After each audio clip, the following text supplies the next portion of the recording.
김종배 시선 집중. 여러분 안녕하십니까, 김종배입니다.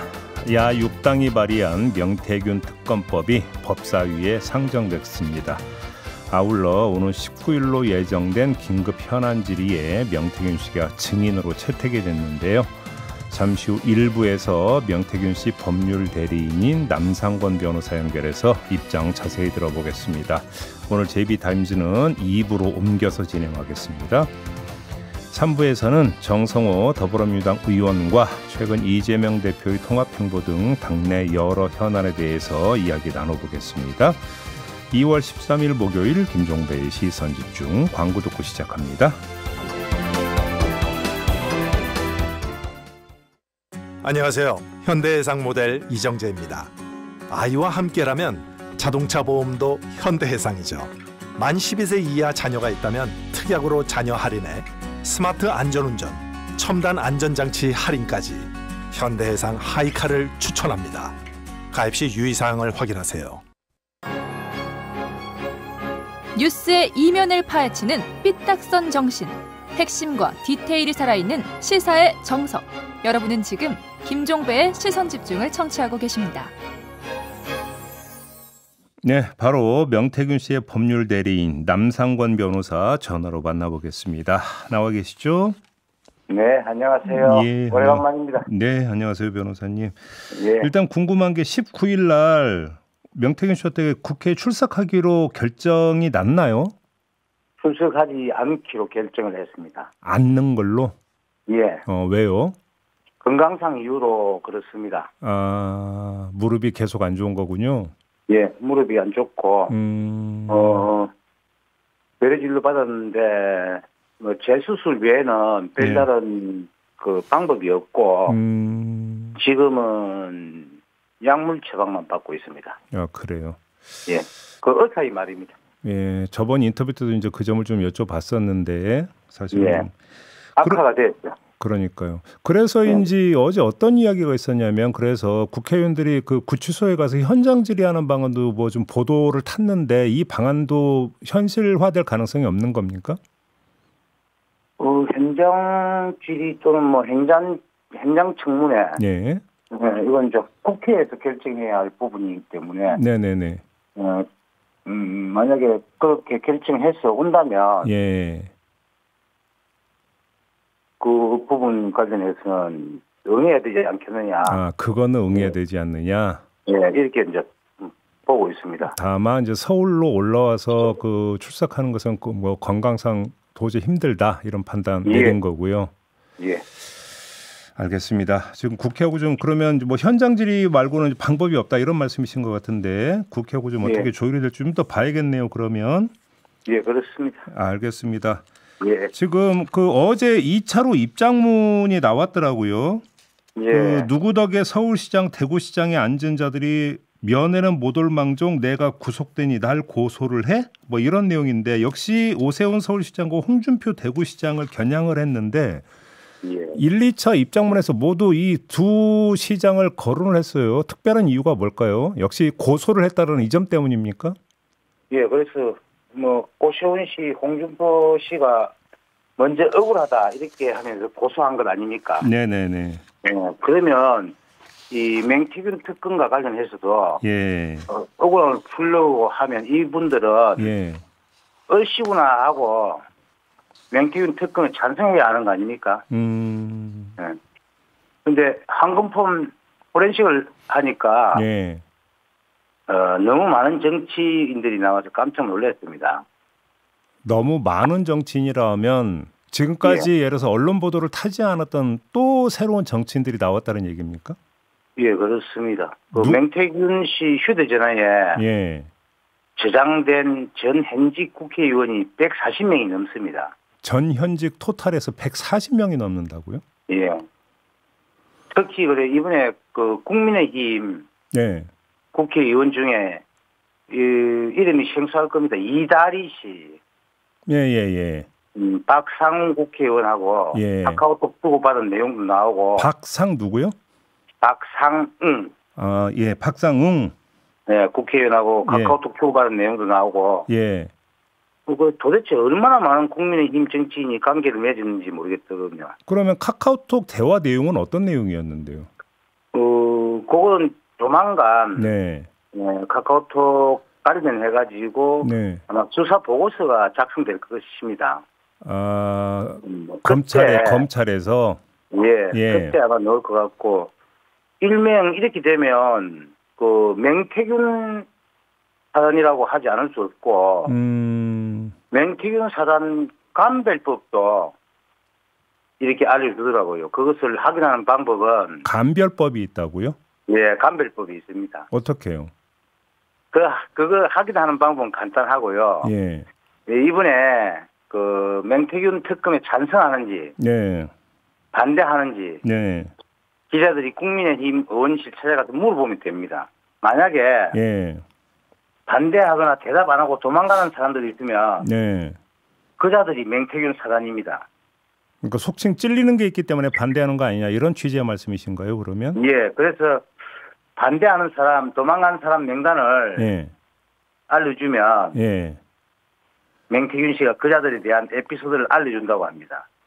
명태균 씨가 변호사님한테 직접 그렇게 이야기를 했습니까? 예, 그렇습니다. 그래서 국민의힘은 맹태균 특검을 반대할 이유가 없습니다. 그래요? 국민의힘은 맹태균을 사기꾼, 예. 여론조사 조작법, 예. 그다음에 63빌딩 지을 때 벽돌공일 뿐이라고 하고 있지 않습니까? 예. 그래서 사회 정화 차원에서 이런 맹태균을 정리해야 하는 것이 아니냐. 네. 그런 사람에 대해서 특검을 못하는 이유가 뭐냐. 이렇게 나와야 되겠죠. 알겠습니다. 예. 그리고 또 권성동 원내대표는 네. 맹태균 특검이 집권당을 파괴하는 특검이다 이렇게 이야기를 한 것으로 알고 있는데 네. 이 이야기를 또 맹태균 씨가 알고 있더라고요. 뭘 알고 있다라는 얘기입니까? 맹태균 씨가 예.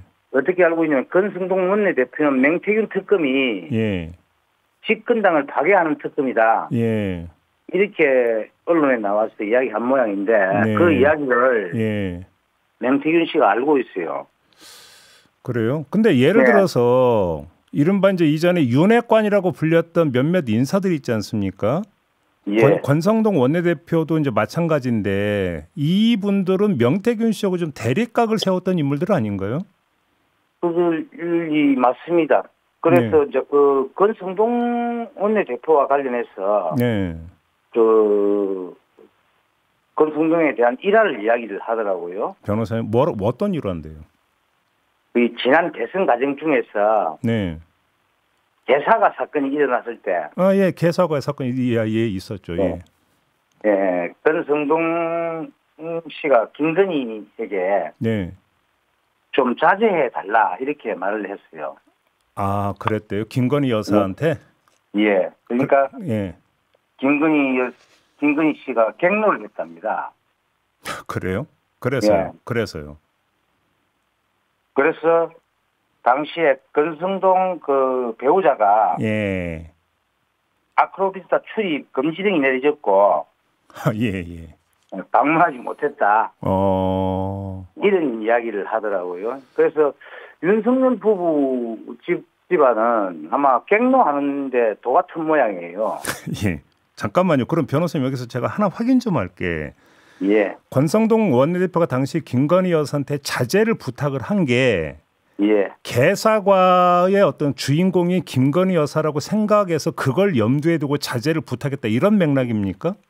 그런 것 같습니다. 하여튼 맹태균 사장은 그렇게 예. 이야기를 하더라고요. 아, 그래요? 예.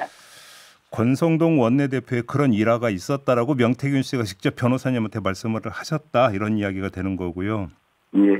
아까 저기에 언급하셨던 그 두 명의 의원이 있지 않습니까? 이다리 의원과 박성웅 의원. 예. 이 두 의원 같은 경우는 그러면 예를 들어서 이제 뭐 그 명태균 씨에게 또 뭐 여론조사를 의뢰했다든지 이런 구체적인 무슨 내용이 좀 나온 게 있는 겁니까? 내지 명태균 씨가 언급한 게 있습니까? 그 부분은 언급은 하지 않았고. 예. 저희들이 그 선별 과정에서 네. 카카오톡 주고받은 내용이 나왔습니다. 그래요. 그거 예. 카카오톡 내용은 조만간 공개를 할 것이다 이런 말씀이시고요. 그건 검찰이 공개를 해야 되지 않겠나 싶은데. 알겠습니다. 예, 그렇습니다.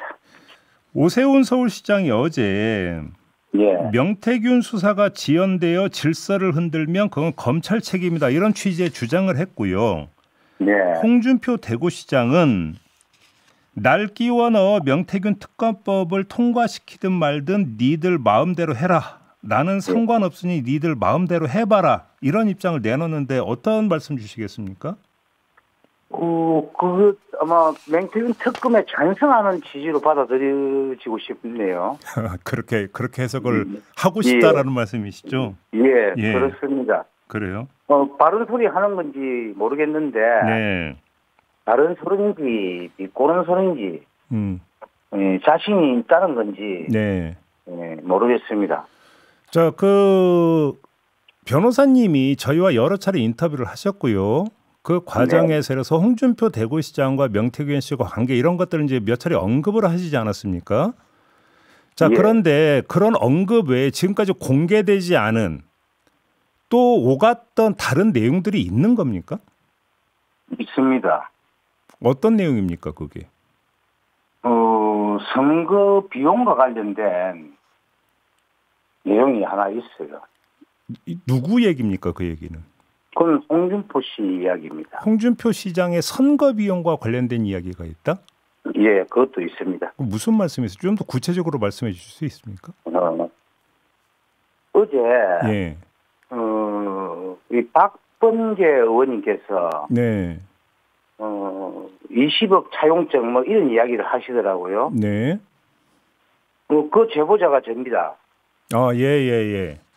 근데 그건 약간 조금 사실관계 부분을 약간 누락하고 예. 말씀하시는 바람에 네.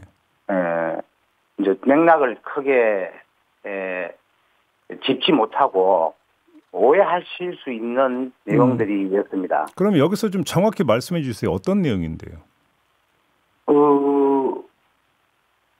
이건 좀 이따가 이야기 드리는 게 안 낫겠나 싶습니다. 그 말씀 꺼내놓고 지금 그러시면 그러니까 개요만 말씀해 주세요. 그러면 선거 비용이라고 하는데 20억이 어떻게 나오는 겁니까? 20억 얘기는 뭡니까 그러면? 그 20억 이야기는 예. 20억 이상입니다. 20억 이상. 이상. 예, 선거를 칠 때 예. 자기 돈으로 선거를 친 게 아니고 빌려서 돈을 빌려서 선거 비용을 조달을 했다. 예, 조달을 했는데 그게 20억 이상이고. 어떤 선거 때 말씀하시는 겁니까? 거긴 2014년도 예. 경남도지사 선거에서 있었던 이야기입니다. 경남도지사 출마했을 때 예. 누군가로부터 20억 이상의 돈을 빌려서 선거를 치렀다. 예, 그런데 거기 한 사람은 아닌 것 같고 여러 사람한테. 예, 여러 사람한테 빌린 건데 거기 차용증이 하나 있습니다. 네. 거기에 보면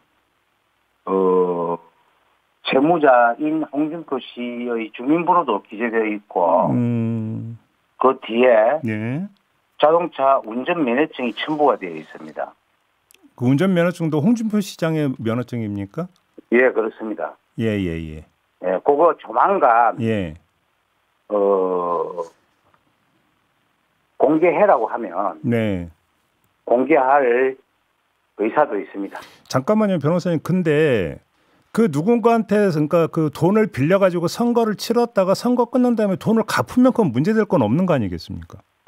그렇죠. 그런데 선거 비용 이상을 썼다는 거 아닙니까? 그러니까 이제 법정 한도 이상을 썼다. 예. 그 점에서 문제가 있다. 이렇게 지금 지적을 하시는 걸까요? 예, 그렇습니다.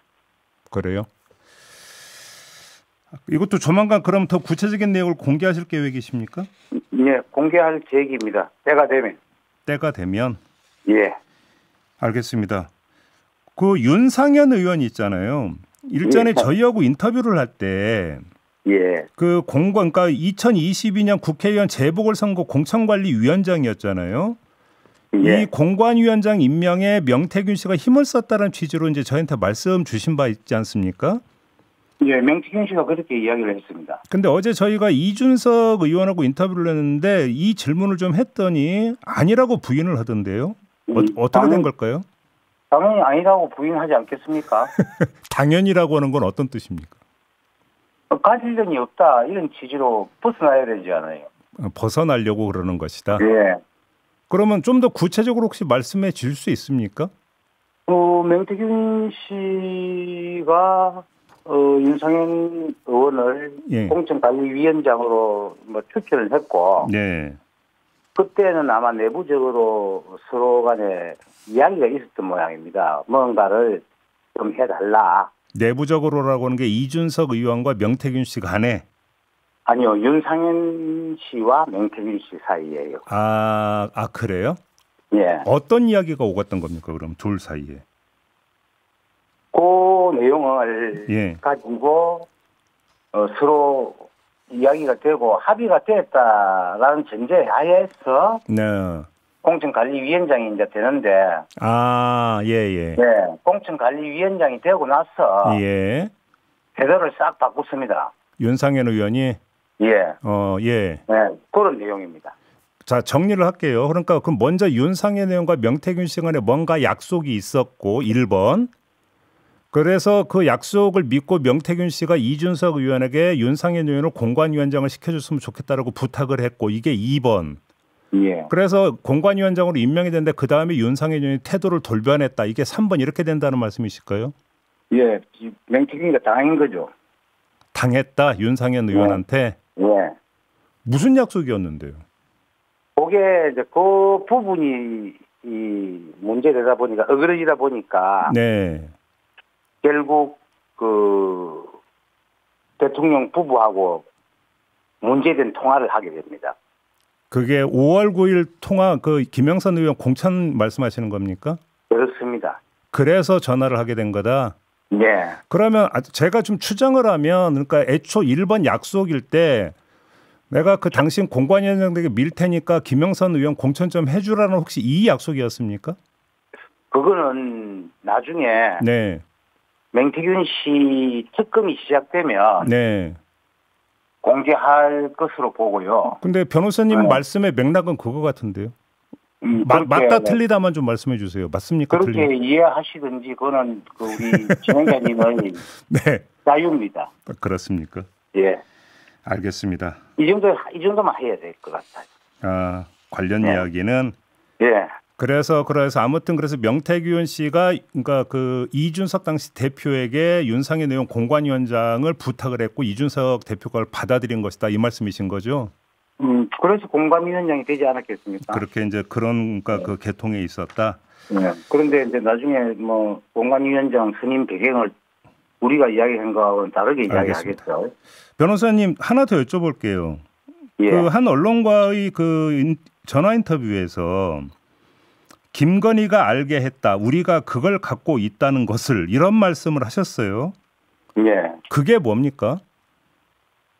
그게 그 USB죠. USB를 갖고 있다. 예. 그 윤석열 씨도 알게 됩니다. 그거를 갖고 있다는 사실을. 예. 이게 계엄령 선포 전에 그러니까 그 시점에서 이야기가 되는 거잖아요. 맞습니다. 자, 그 명태균 씨가 그 핸드폰 3대와 USB 하나를 검찰에 제출했지 않습니까? 예. 그럼 지금 변호사님이 말씀하신 USB가 그 USB의 혹시 복사본을 말씀하시는 걸까요? 복사본으로 알고 있습니다. 알겠습니다. 그러면 그 USB에 어떤 내용이 담겨 있는 겁니까? 그 USB에 바로 윤석열 씨 부부의 육성 녹음이 담겨 있는 겁니다. 윤석열 대통령과 명태균 씨 간에 그리고 김건희 여사와 명태균 씨 간의 육성 대화 내지 육성 통화 내용이 USB에 담겨 있다. 예, 그렇습니다. 그러면 지금까지 세상에 공개되지 않은 육성 파일이 여러 개가 더 있다 이런 이야기로 연결이 되는 거네요. 그러면? 그건 지금 육성 녹음 자체는 공개된 적이 없지 않습니까? 전체적으로. 예를 들어서 5월 9일 날 윤석열 대통령과 명태균 씨 간에 그러니까 통화됐던 게 부분적으로 공개된 거를 염두에 두고 제가 말씀을 드린 건데요. 예, 맞습니다. 자, 그럼 예를 들어서 오빠 전화 왔죠. 이것도 얘기 들었다라는 증언만 있지 사실 그 육성은 공개된 바가 없었는데 그 USB 복사본에 이것도 들어 있습니까? 오빠 전화 왔죠는 그건 가짜 뉴스입니다. 없습니다. 네?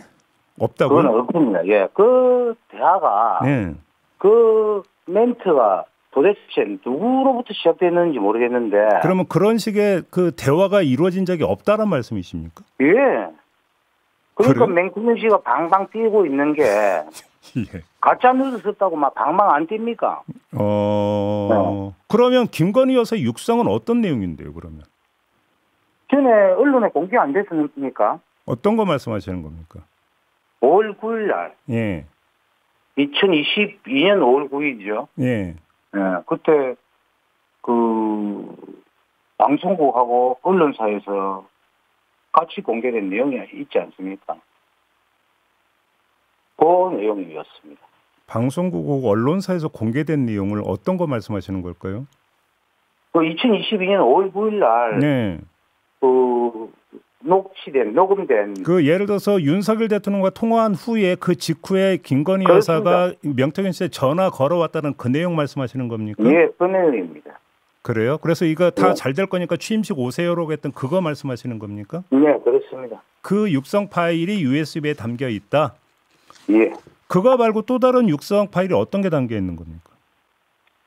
그거는 살펴봐야 되는데, 네. 예. 다른 게 한두 개인가 있은 걸로 제가 기억을 하는데. 그거 말고도. 예. 그건 제가 지금 기억이 오래돼서 잘 모르겠고요. 네네네. 그건 전부 이제 검찰로 제출했으니까, 예. 저희들은 그 손도 안 대고, 예. 바로 제출했습니다. 그러면 그 복사본은 변호사님이 갖고 계시겠네요? 그 복사본은 제가 안 가지고 있죠. 그러면 누가 갖고 있는 겁니까? 누가 갖고 있는지는 말을 하지 않았습니다. 그래요. 다만 예. 복사본이 있다. 예. 근데 왜 그 김건희 여사였을까요? 윤석열 대통령이 아니라 변호사님은 왜 김건희 여사를 언급을 하셨습니까? 근데 사실은 이제 그 윤석열 씨라고 이야기하나, 김건희 씨라고 이야기하나, 똑같아서 예, 서로 뭐 공유하지 않겠습니까? 그런 의미로 한번 예, 그런 의미로 김건희 씨라고 이야기한 거고, 예. 제가 듣기로는 아마 윤석열 씨가 그거 가지고 있다는 것을 알고 있었다.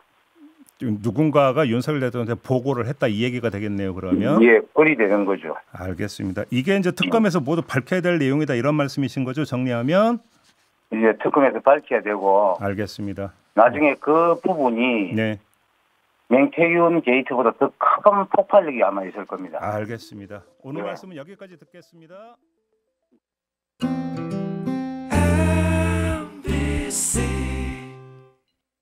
자, 따라해보세요.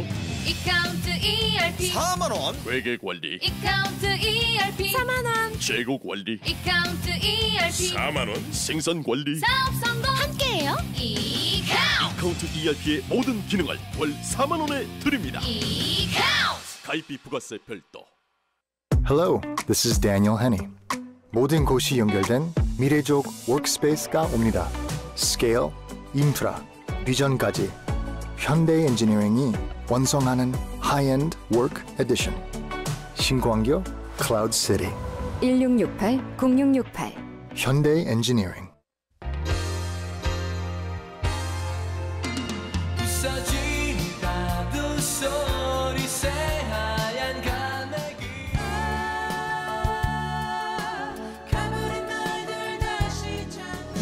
너를 사랑한다는 이유로 어느새 내 나이도 희미해져 버리고 그 시절 우리가 사랑했던 노래들 그리고 지금 매일 밤 10시 5분 김현철의 디스크쇼.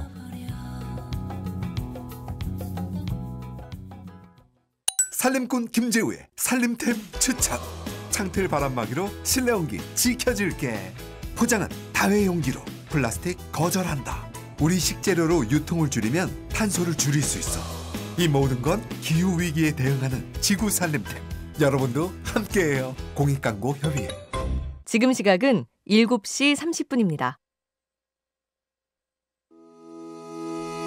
시선 집중은 촌철님들의 다양한 목소리를 기다립니다. 짧은 건 50원, 긴 건 100원인 문자메시지 샵 8001번, 스마트 라디오 미니와 유튜브 라이브로도 시선 집중과 함께 하실 수 있습니다.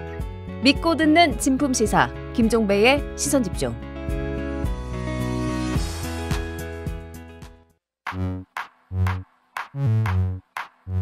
뉴욕에 뉴욕타임즈가 있다면 시선 집중에는 JB타임즈가 있다. 촌철살인 뉴스 총정리 JB타임즈. 네, 더마카와 함께합니다. 어서 오세요. 네, 안녕하세요. 더마카입니다. 레드헤어님이 오늘은 출근길에 더마카를 만납니다 라고 해주셨는데 오늘은 제가 중간에 나왔습니다. 우리가 2부에서 JB타임즈 한 적 있나요? 있어요. 있었나요? 네.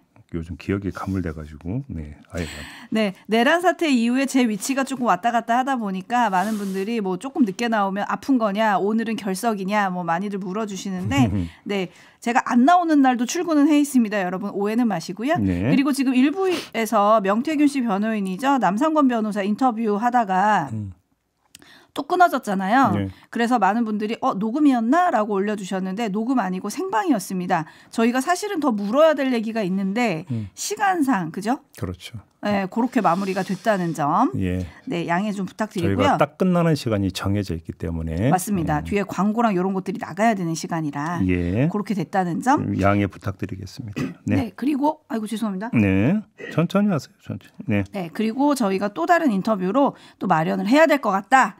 이런 생각이 좀 들었고요. 제이비 오늘이 세계 무슨 날인 줄 아세요? 몰라요. 무슨 날인데요? 오늘이 세계 라디오의 날이래요. 그런 날이 있어요? 저도 몰랐습니다. 4863님이 오늘은 세계 라디오의 날입니다. 시선집중 김종배님과 더마카님의 날이기도 하지요. 라디오와 시선집중은 내 친구입니다 라고 올려주셔서 저도 알게 됐는데 사실 라디오는 송신탑이 파괴된 우크라이나에서도 들을 수 있고요. 저기 세계 오지 어디에서도 안테나만 있으면 약간 들을 수 있잖아요. 네, 그래서 그런 평화와 인권의 목소리를 어디든 널리 좀 퍼뜨리는 게 라디오다. 그런 중요한 매체다. 그래서 유엔이 2011년에 정한 라디오의 날이었대요. 얼마 안 됐군요. 네, 2011년. 네. 그렇군요. 유엔 라디오가 설립된 1946년 2월 13일을 기념해서 만든 날이기도 합니다. 떡 먹어야겠네 오늘. 라디오 생일인 거잖아요. 그러니까. 네, 그래서 오늘이 세계 라디오의 날이다. 이런 날이 있다는 걸 알려주신 4863님, 정말 만물 박사십니다. 감사합니다. 처음 알았습니다. 고맙습니다. 네, 그러니까요. 처음 알았네요. 감사하고요. 자, 뉴스 본격적으로 챙겨드려야 될 텐데요. 오늘 주목할 첫 번째 뉴스 어떤 건가요? 어제 국회 대정부 질의 과정에서 오간 문답 하나 소개해드리겠습니다. 윤상현 국민의힘 의원과 김서구 법무장관 대행 간의 문답인데요. 들어보시죠. 상식적으로 대통령이 국헌을 문란한 목적으로 폭동을 일으킬 수 있습니까? 상식적으로 판단해 보십시오.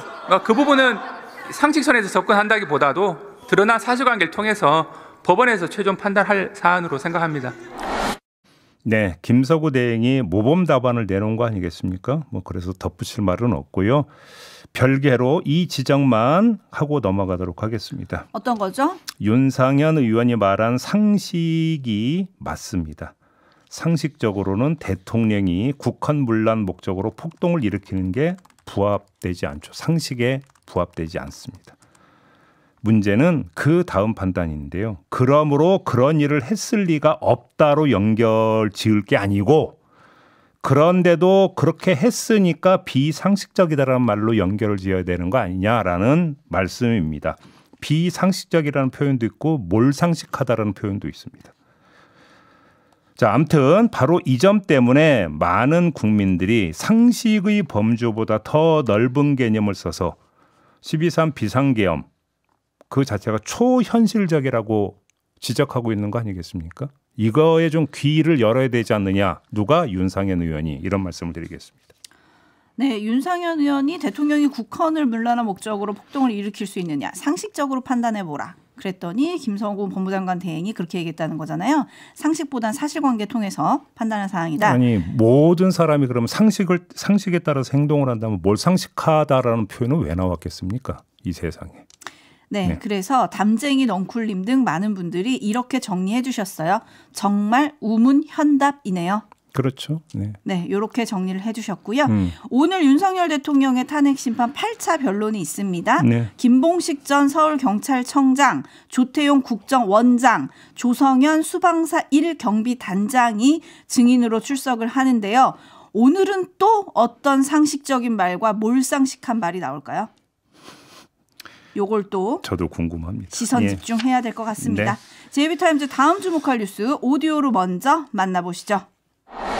조지호 경찰청장은 지난해 12월 검찰 조사에서 12월 3일 밤 10시 30분에서 40분 사이 여인영 당시 방첩사령관이 텔레그램 전화를 걸어왔다고 진술했습니다.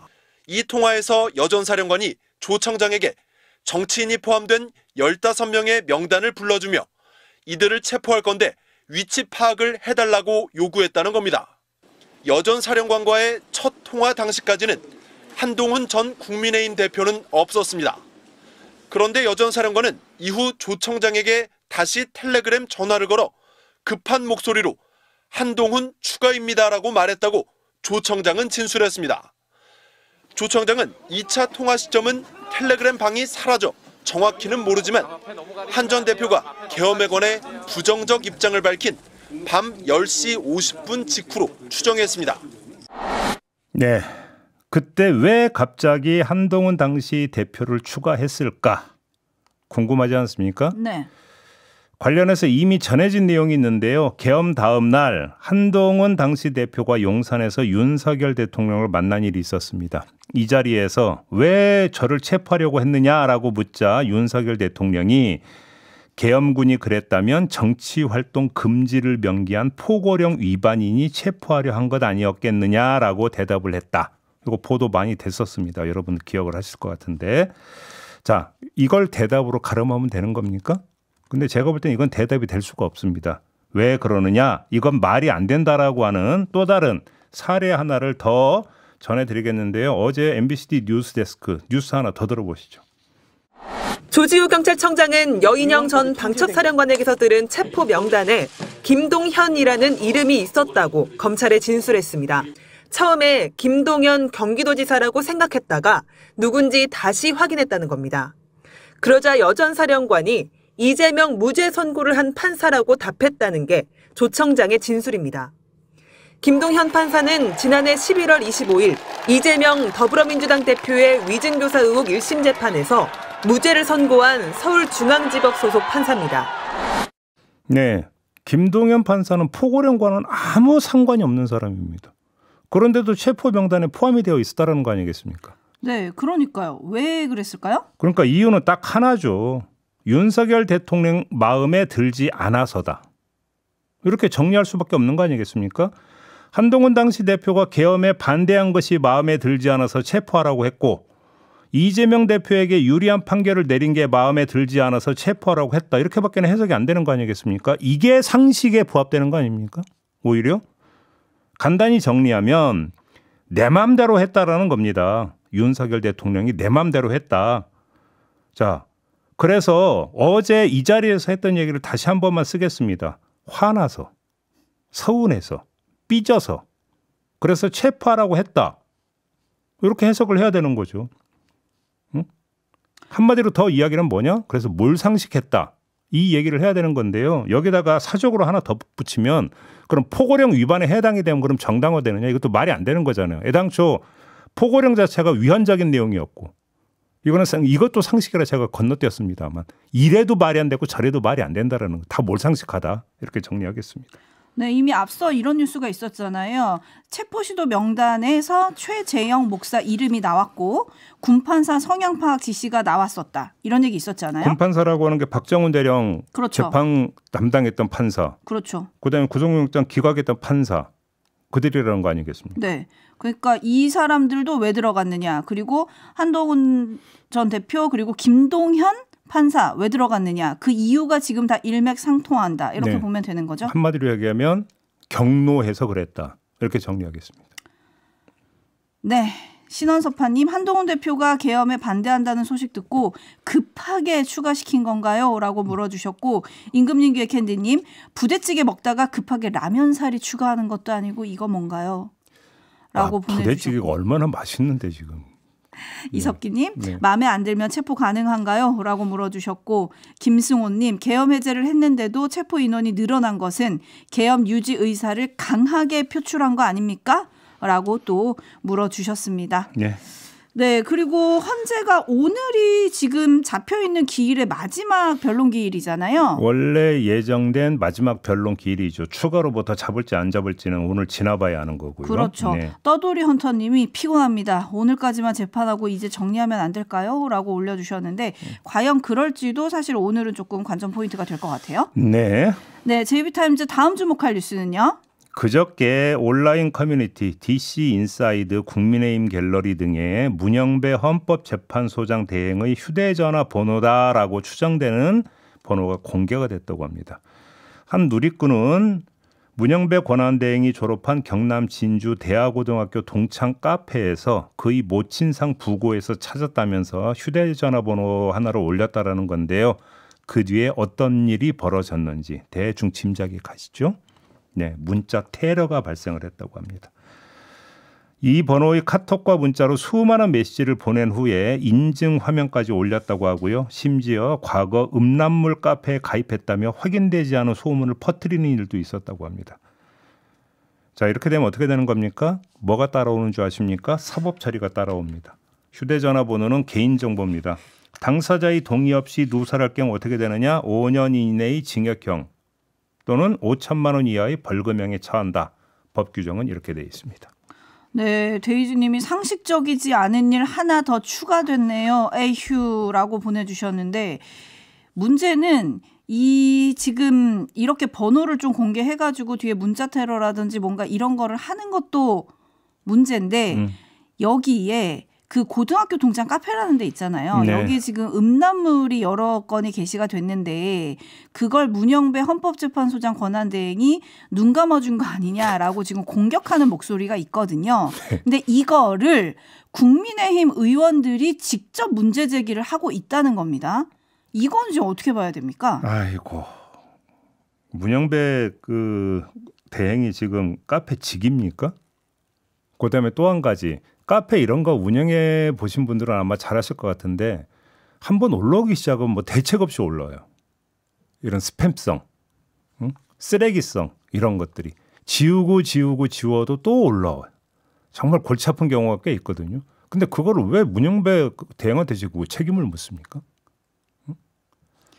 알았으면 신고를 하던가 아니면은 법적으로 조치를 받을 수 있다라고 뭔가 경고를 하던가 이런 걸 했어야 되는 거 아니냐 뭐 이런 얘기거든요. 예를 들어서 배현진 의원은 어제 페이스북에 이렇게 올렸어요. 이게 만약 사실이라면 문 재판관은 도의적인 책임을 지고 당장 사의를 표해야 한다. 그러면 블로그나 카페나 심지어 저 페이스북에도 그런 걸 많이 올란다고 하던데 저는 페이스북 안 해서 모릅니다만 그러면 그 신고 안 한 사람들 다 문제가 있는 사람들이겠네요.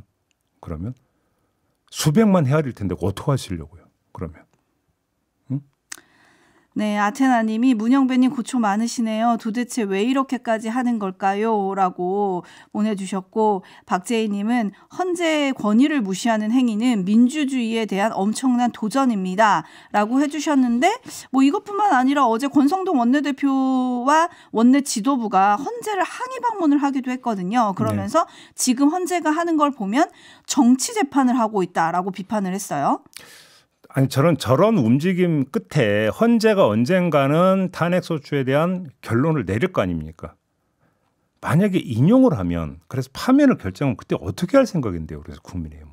그것도 관전 포인트 중에 하나죠. 그러면 불복해서 거리로 나갈 겁니까?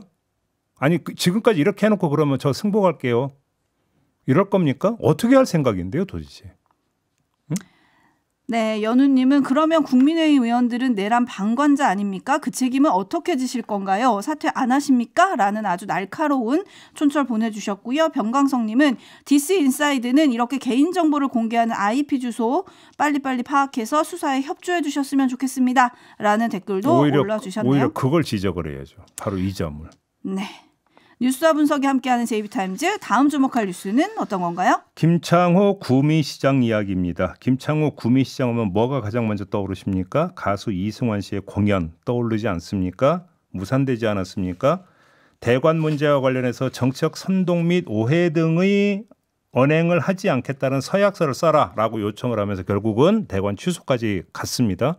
그 주역이 김창호 구미시장입니다. 자, 그랬던 시장이 탄핵 반대 집회에 참석을 했다고 합니다. 지난 8일 동대구역에서 열린 집회에 참석했다며 페이스북에 사진과 함께 글을 올렸다고 하는데 글의 한 구절을 소개해드리면 이렇게 되어 있습니다. 구미시장 이전에 자유우파의 한 개인으로 불타오르는 가슴을 억누를 수가 없었다. 한낱 개인에 지나지 않는 작은 걸음이지만 부디 자유우파의 큰 행진에 보탬이 됐으면 하는 마음이다.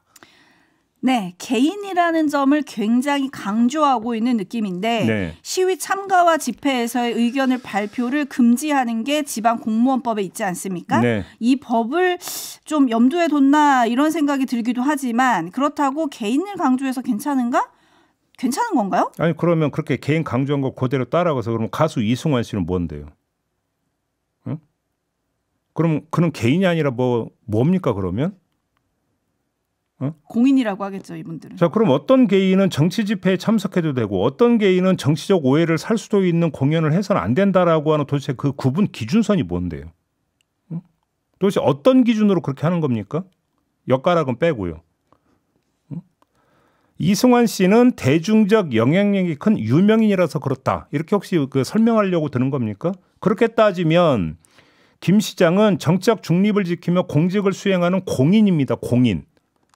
그러면 유명인과 공인을 한번 나란히 세워보세요. 그래서 발언과 행동에 더 신중을 기해야 되는 어떤 무게를 따지면 누가 더 큽니까? 공인이 더 큽니다. 그거는. 누가 보더라도. 바로 이 지위 때문에 한 개인에 불과하면서도 다른 개인의 공연을 갈아막았던 그 권한을 행사했던 거 아닙니까? 공인으로서. 그래놓고 이제 자기는 집회에 참석한 다음에 개인이다라고 하는 걸 그렇게 강조하는 겁니까? 이게 앞뒤가 맞는 이야기라고 생각하십니까? 네, 린주님이 거울 좀 보세요. 남에게는 강요하고 나는 대놓고 하고 이게 맞는 건가요? 라고 물어주셨고 토토로님 개인적으로 참석했다. 권성동 원내대표랑 권영세 비대위원장이 개인적으로 면회 간 거랑 비슷한 건가요? 라고 좀 꼬집어 주셨어요. 그리고 짱구님 구미시장님은 서약서를 쓰고 가셨나 봐요? 서약서를 쓰고 갔으면 그러니까 서약서를 쓰면 저기를 갈 수 있습니까? 가는 거 자체가 응? 네, 김성은님 세상에 시장이 정치 중립 의무 위반이라니 이젠 대놓고 법 위반하는 겁니까? 라고 물어주셨는데 인증까지 한 거잖아요 스스로. 네, 뜨거운 가슴을 안고 갔다고요. 네, 근데 또 개인을 강조하겠죠 이분들은. JB타임즈 다음 주목할 뉴스는요? 다른 소식 하나 전해드리겠습니다. 한국교통안전공단이 차량에 어르신 운전 중이라고 하는 표지를 부착한 경험이 있는 고령 운전자 그룹 95명 그리고 일반 시민 그룹 96명을 대상으로 설문조사를 했다고 합니다. 표지 부착 경험이 있는 고령 운전자 95명 가운데 65%는 고령 운전자 표지 부착이 운전자의 안전성 향상에 도움이 됐다라고 응답을 했다고 합니다. 일반 시민 96명 가운데 93%는 고령 운전자 표지 부착 차량에 대해서 배려할 의향이 있다라고 응답을 했다고 하고요. 자, 제가 이 소식을 전해드린 이유, 고령 운전자 논란이 거세지고 있지 않습니까? 그렇죠? 자, 이런 상황에서 이것이 하나의 어떤 뭐냐면 자그마한 대안이 될 수 있을까 궁금해서 한번 뉴스를 골라봤는데요. 완전한 대안까지 되기는 힘들 거다라는 말씀부터 먼저 드려야 될 것 같습니다. 저 설문조사는 주행 중의 배려에 한정된 것이고요. 그렇게 이해를 해야 되겠죠. 근데 예를 들어서 페달 오작동 같은 건 배려와는 별개의 문제이니까 고령 운전자를 둘러싼 논란의 근본까지 완전히 다 해소가 될 수는 없을 것이다. 그럼에도 불구하고 고령 운전자가 상대적으로 상황 대처 능력이 떨어질 수 있고 따라서 주변 운전자의 배려와 이해가 필수라고 하는 점은 다시 한번 환기시킨다. 그다음에 여기서부터 작은 실천이라도 해야 되는 거 아니냐라는 취지에서는 고개 끄덕이게 하는 그런 어떤 설문조사 결과다. 이 말씀을 드리고 싶고요. 그리고 이 점도 함께 봐야 될 것 같습니다. 자신이 고령 운전자가 됐을 때 표지를 붙일 것이냐 그럴 의향이 있느냐 이렇게 물었더니 그런 의향이 있다라고 밝힌 응답자가 35%에 불과했다고 합니다. 이 설문조사에서. 자, 이 수치는 무엇을 의미하는 걸까? 고령 운전자에 대한 시선이 어떤지를 간접적으로 알려주는 것이다. 이 해석도 같이 붙여야 된다는 겁니다. 그런데 역으로 보면 이 수치가 고령 운전자에 대한 배려와 이해의 필요성을 더 역으로 알려주는 사례일 수도 있다. 이전까지도 함께 말씀을 드리도록 하겠습니다. 네, 떠돌이 헌터님이 근데 초보 운전 붙여도 끼워주고 양보해줘요. 꼭 붙이세요라고 보내주셨고 많은 분들이 이건 좀 괜찮은 아이디어인 것 같다. 뭐 이렇게 평가를 좀 해주고 계신데 그렇죠. 어찌합니까님은 근데 어느 나이까지부터 고령인가요? 고령자 기준이 어떻게 되나요? 라고 또 물어주셨네요. 그러게요. 지금 뭐 제도 정비 이런 이야기도 좀 나오고 있는데요. 거기서 이제 뭐 이게 뭐 법적 노인 어떤 나이 기준 이렇게 적용할 수 있는 문제는 아니라고 보고 그렇지 않습니까? 또 사람마다 반응 속도가 다를 수도 정비가 있으니까요. 되죠. 다만 이제 제가 이런 걸 한번 가정을 해보자고요. 어떤 어르신이 운전을 하고 있는데 이제 어떤 그 좀 조심조심 천천히 가는데 어떤 성질 급한 주변 운전자가 빵빵거리고 이러면 어르신이 당황을 하고 오히려 그런 것이 페달 오작동이나 이런 것들로 연결이 되면 사고로 연결이 될 수 있는 거 아니겠습니까? 그런 점에서 고령 운전자의 문제를 꼭 나이로만 돌릴 게 아니라 이렇게 서로 배려하고 이해하는 이런 운전 습관과 운전 문화가 되면 고령 운전자 문제가 조금이라도 줄어들 수는 있다. 이 점은 좀 우리가 좀 중시해서 봐야 되는 거 아니냐. 이 말씀을 거듭해서 다시 한번 드리도록 하겠습니다. 네, KT님이 저희 아버지는 운전증 반납하셨습니다. 라고 해주셨고 현님은 저도 양보 의사 있습니다. 항상 엄마를 떠올리며 점점점 보내주셨고 네. 막시무스님 내 나이 70 운전면허증 반납해야 할지 정말 고민입니다. 젊었을 때보다 반응도가 좀 떨어지는 것 같긴 해요. 라고 또 자신의 경험담 올려주셨네요. 근데 사실 이것도 또 특히 어떤 시골 이런 데 가면 대중교통편이 그렇게 원활하지가 않기 때문에 이동권 문제도 사실은 있거든요. 그러니까 도시만을 기준으로 보기도 힘든 부분이 있어요. 그래서 이게 일방적으로 규제를 하고 제한을 가한다고 해서 문제가 풀리는 것도 또한 아니거든요. 그러니까요. 바로 그 부분에 대해서도 대책이 좀 필요하다. 저희가 이 얘기는 또 지난번에 한번 했었죠. 그렇습니다. 네, 그리고 저희가 오늘 전해진 뉴스를 보면 상식이라는 단어로 좀 관통이 되는 것 같은데 수마 5016님이 상식적으로 의혹이 있는 이준석 인터뷰 어제 잘 들었습니다. 근데 허은하 전 대표에게 자기 입장 기회를 밝히도록 또 해야 되지 않습니까? 언론인으로서 좀 치열하게 질문하셔야 하지 않나요? 라고 보내주셔서 저희가 허은하 전 대표는 내일 또 인터뷰가 예정돼 있다. 요 점도 예고해 드리겠습니다. 네, 마무리하죠. 더마카 수고하셨습니다. 고맙습니다.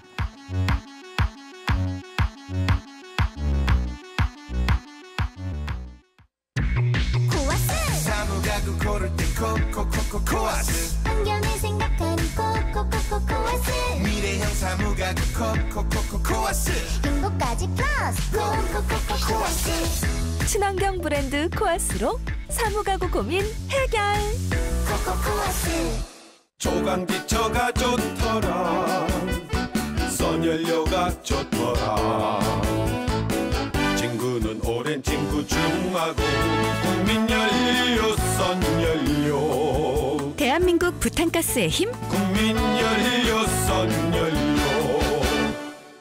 장비 관리하다 하루 다 갔네. 장비도 시간도 아끼세요. 어떻게? 글로벌 표준의 안전한 최신 장비로 고장나면 정기 점검에 대체 장비도 지원돼요. 그 렌탈 뭔데? 롯데 비즈 렌탈 모든 렌탈 롯데 비즈 렌탈 노트북, 고소장비, 지게차, 로봇까지 롯데 비즈 렌탈. 지젤 강남 서초구에 당신이 꿈꾸던 주거 공간. 지젤 집에 맞춘 삶이 아닌 삶에 맞춘 집. 지젤 지상에서 제일로 좋은. 지젤이 시티라이프의 새로운 기준을 제시합니다. 지젤 라이프그라피 서초 두손건설. 온 가족이 매일 마시는 물. 어떤 기준으로 선택하세요? 당연히 깨끗한 물이어야겠죠. 미세 플라스틱까지 걱정 없어야 깨끗한 물이죠. 아주 미세한 나노 플라스틱까지 검사해서 안심. 깨끗한 물, 자연드림, 깊은 물. OECD 측정 기준.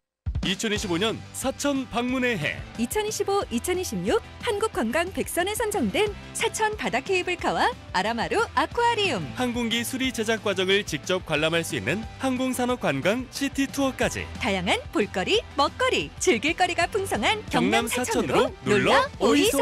따라하면 내 연금을 키워주는 말. 키워드림, 키워드림, 키워드림. IRP 투자엔 잊지 말고 키움 키워드림 TDF. 키워가는 퇴직연금의 시작.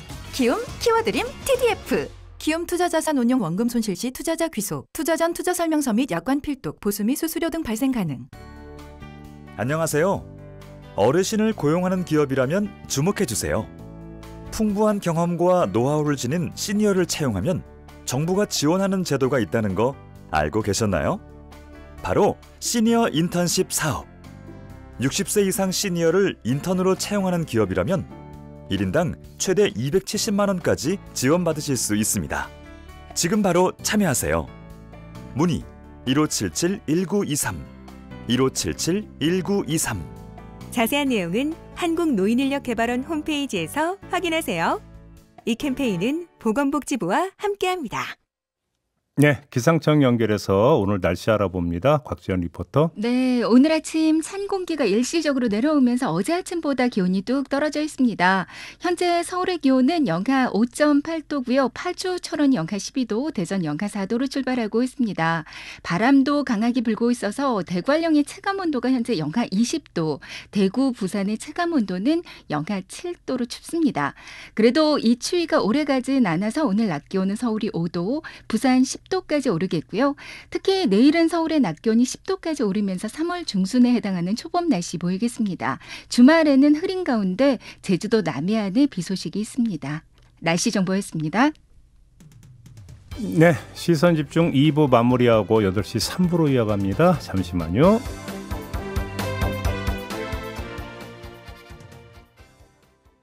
지금 시각은 7시 57분입니다. 바로 주유, 바로 혜택, 에너지 플러스 앱, GS칼텍스 협찬 57분 교통정보입니다. 오늘도 도심 안국동 주변은 혼잡합니다. 헌법재판소 부근 각 방향으로 부분 통제가 있는데요. 율곡로와 우정국로, 또 북촌로, 안국동 일대로 모두 부분 통제가 있고 이 도로들 모두 안국역 중심으로 양방향 속도가 떨어지고 있습니다. 또 3일대로도 남산 1호터널 나오자마자 종로 2가 쪽으로 속도가 많이 떨어집니다. 올림픽대로 하남 쪽 청담대교 못 가서 4차로에 고장차 있습니다. 이 때문에 압구정동 일대 지체고요. 행주대교에서 한강대교까지는 55분 정도 걸립니다. 강변북로는 행주대교에서 동작대교까지 1시간 10분 정도 걸리면서 더 많이 밀리고 있습니다. 수도권 제1순환도로 구리에서 판교 쪽 송파 부근 1차로에 사고 있어서 일대 혼잡합니다. 신재입니다. 바로 주유, 바로 혜택, 에너지 플러스 앱, GS칼텍스 협찬 57분 교통정보였습니다.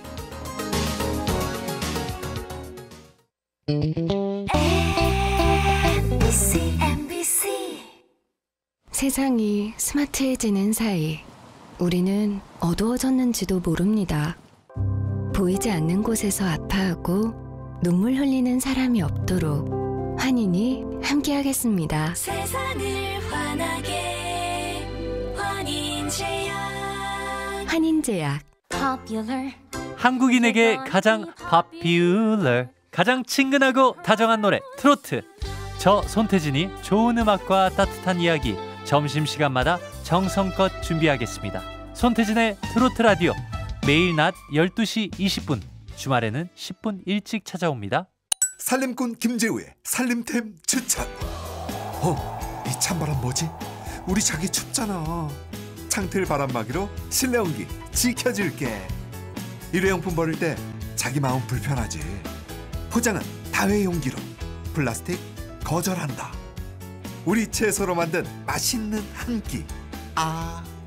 식재료 유통을 줄이면 탄소를 줄일 수 있어. 이 모든 건 저 김재우의 살림템이자 지구 살림템. 기후 위기로부터 우리의 행복을 지켜낼 수 있도록 함께해요. 지구 살림템. 공익광고협의회. FM 95.9MHz MBC 라디오입니다. HLKV SFM.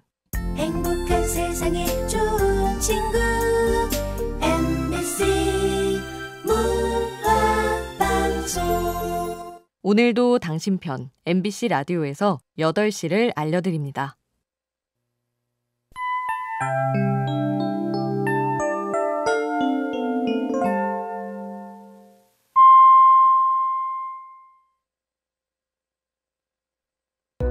사실 너머의 진실을 쫓습니다.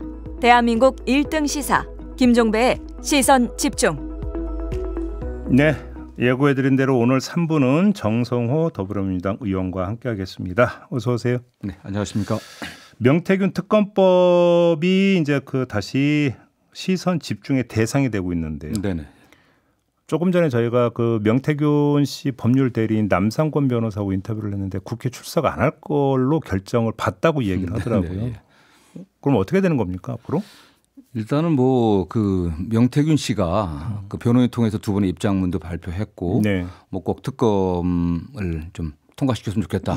또 홍준표, 오세훈 시장도 특검에 찬성해라. 또 이런 입장을 내지 않았습니까? 네. 국회 출석 여부는 잘 모르겠지만은 어쨌든 명태균 씨의 지금 대리인 통한 변호인 통한 발언이었지만은 윤석열 대통령 내외와 지금 국민의힘의 여러 인사들의 어떤 공천 과정에 개입했다는 사실들 이런 것들이 어느 정도 좀 입증된 게 아닌가라는 생각을 해봅니다. 그래요? 예, 그렇기 때문에 윤석열 대통령이 부정선거 얘기하는데 대통령과 대통령 배우자가 그 주위에서 지방선거 그다음에 국회의원 공천 이런 과정에 관여하는 것 자체가 부정선거 아니겠습니까? 오히려 부정선거로 네. 그때 있었다. 그럼요. 그렇죠. 그다음에 또 그렇게 해서 당선된 분들이 현직 시장이라고 하면 중대한 이건 어쨌든 선거법 위반의 혐의가 있는 것이죠. 네. 그렇기 때문에 예. 국회에서 좀 밝혀야 된다고 보고 있습니다. 그래서 사실 명태균 씨의 출석 여부보다 더 본질적인 궁금증은 특검법이 통과돼서 정말 발동까지 되느냐 이 문제 아니겠습니까? 네네. 최상목 대행이 이걸 수용을 하겠습니까? 저는 지금까지의 그 행태를 봐서는 쉽지는 않을 것을 보고 있습니다. 예. 대통령 권한 대행인데 예. 그 대통령의 권한 전반에 대해서 대응할 수 있지만 그 행사는 가능한 현상 유지적으로 소극적으로 행사해야 된다라는 게 일반적인 얘기 아니겠습니까? 그럼에도 불구하고 본인이 선택적으로 이 권한을 행사하고 있거든요. 경찰청 인사는 또 하잖아요. 예, 그 인사도 막 해버리고 예. 그러면서 국회에서 의결한 헌법재판관은 2명만 임명하고 1명은 또 합의가 안 됐으니까 임명하지 않겠다. 네네네. 그 이전에 내란 특검법도 합의가 없었기 때문에 거부하겠다 이렇게 했기 때문에 저는 역시 윤석열 대통령이 임명한 부총리로서 이거 한계를 못 벗어날 것 같다는 생각이 좀 듭니다. 네. 결국 거부권 행사할 거라고 보시는 거잖아요. 예. 되돌아오면 재표결 과정에서 혹시 국민의힘 이탈표가 나올 수 있을까요? 모르겠습니다. 여당 내부의 권력 역학 관계에 따라서 달라질 소지도 좀 그런 기대도 하는 분도 계시지만 그러나 이게 여권 전체에 상당한 타격을 줄 가능성이 있는 그런 사안이기 때문에 이탈표는 예상하기 쉽지 않겠죠. 네. 근데 아무튼 국민의힘이 대선용 아니냐 딱 이렇게 규정하고 이제 역공에 나오던데 이 점은 어떻게 보세요?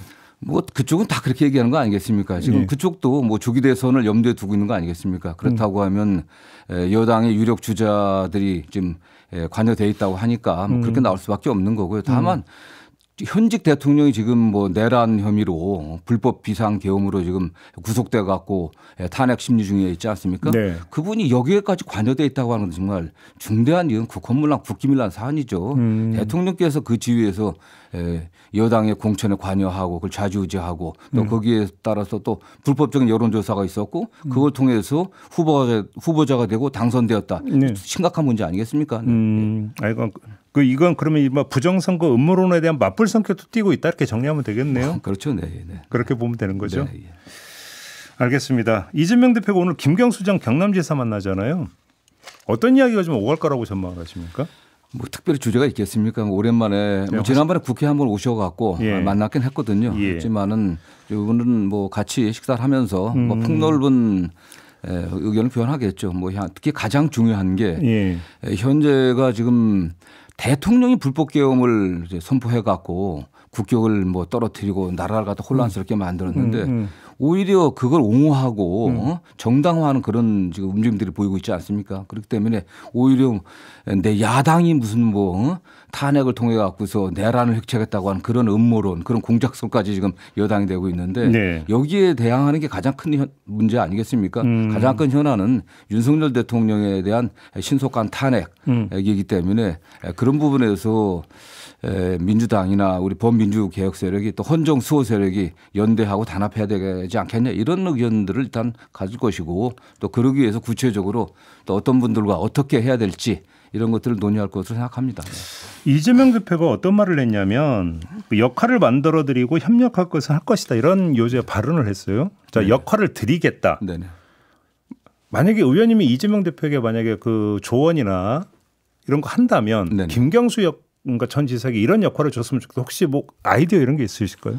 뭐 김경수 지사는 상당히 상징적인 분 아니겠습니까? 네. 노무현 대통령을 모셨고 그렇죠. 또 마지막 비서관이었고 또 예. 문재인 대통령 때 같이 국회의원 됐었고 경남지사를 했기 때문에 네. 소위 말하면 뭐 그 범친문 세력의 상징적인 분입니다.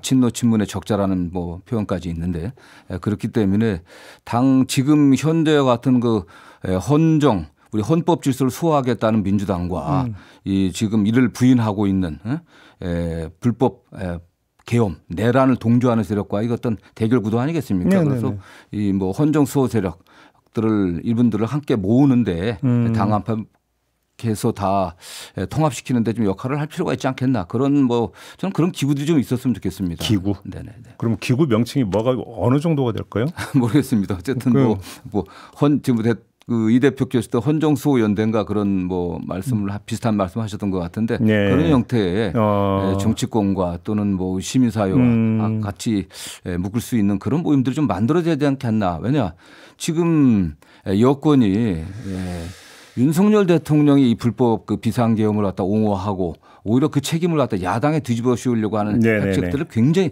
강하게 하고 있거든요. 그렇기 때문에 민주당과 민주 헌정 수호 세력의 대동단결이 필요하다는 생각을 좀 하고 있습니다. 네. 그러면 임종석 전 비서실장이나 김부겸 전 총리 같은 경우도 같은 어떤 틀 속에서 혹시 고민하고 있다 내지 검토하고 있다 이렇게 이해를 해도 될까요? 뭐 그런 검토나 고민은 잘 모르겠고요. 예. 다만 그 필요성은 있고 지금 근데 그런 지금 말씀하신 분들이 현재 당에 들어와서 뭐 당직을 맡거나 그런 좀 적절치 않지 않습니까?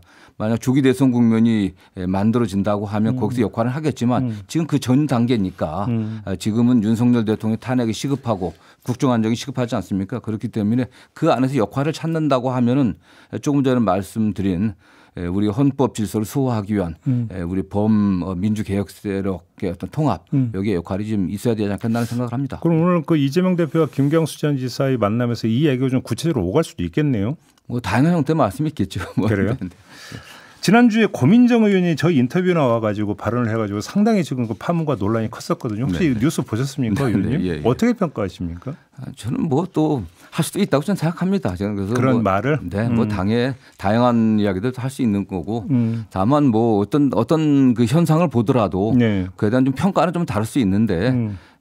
뭐 우리 당내에서도 좀 고민정 같은 의원님들이 또 그렇게 당내에서 또 다양한 의견들을 좀 얘기해 주면 좋고요. 또 그거에 관련해 갖고 당의 다른 뭐 견해를 좀 달리하거나 또 강경한 이재명 지지를 하시는 뭐 강경 지지자들이 너무 크게 반발을 표현 적 없다고 생각합니다. 그래요? 알겠습니다. 이재명 대표 공직선거법 위반 사건에 대한 지금 2심 진행 중이잖아요. 네, 지금 그렇습니다. 언론 보도로 보면 3월 중으로 아마 판결이 나올 것 같다. 네네. 이런 지금 그 전망이 나오고 있는데 의원님은 어떻게 파악하고 계십니까? 지금 재판부에서 2월 26일 심리를 종결하겠다고 얘기를 했기 때문에 또 다시 확인한 것 같습니다. 그렇다고 하면 보통 뭐 4주 내외에서 판결 선고일이 잡히는데 그렇다고 하면 뭐 3월 중하순 정도에 판결이 나오지 않겠습니까? 저는 뭐 재판부에서 결정할 사항이니까 뭐 저희가 따라갈 수밖에 없는 거고요. 네. 다만 뭐 판결 결과에 대해서도 물론 뭐 법원에서 판단하겠지만은 1심 판결 상당히 문제가 있다고 생각하고 또 항소심에서 그 피고인 측에서 또 요청한 증인도 좀 채택 그분들이 또 증언하는 내용들이 좀 뭐 상당히 영향이 있지 않을까 생각도 좀 해봅니다. 네. 그러면 2심 판결 같은 경우는 1심과 달리 유무죄 판단이 바뀔 수도 있다. 내지 그래서 유죄 판단이 유지가 된다 하더라도 형량이 대폭 낮춰질 수 있다. 혹시 이렇게 전망하시는 걸까요? 예, 그렇습니다. 특히 검찰이 뭐 골프를 쳤냐 안 쳤냐 이건 사실은 원래 이재명 대표의 발언에 없는 내용이거든요. 다른 걸 유추해 갖고서 일반 국민들이 골프를 안 친 것으로 받아들이지 않겠냐. 그런데 이재명 대표는 골프를 안 쳤다는 말 한 사실이 없습니다. 그와 관련해 갖고 재판장이 검찰 측에 이 부분을 공소 사실을 분명히 명확하게 특정해라라고 지금 지시를 했습니다.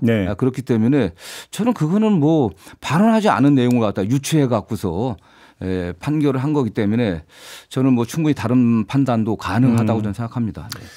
그 또 하나의 사건 위증교사 사건에 대해서 무죄 선고가 나왔잖아요. 네네. 그때 그 판사가 김동현 판사였고 네네.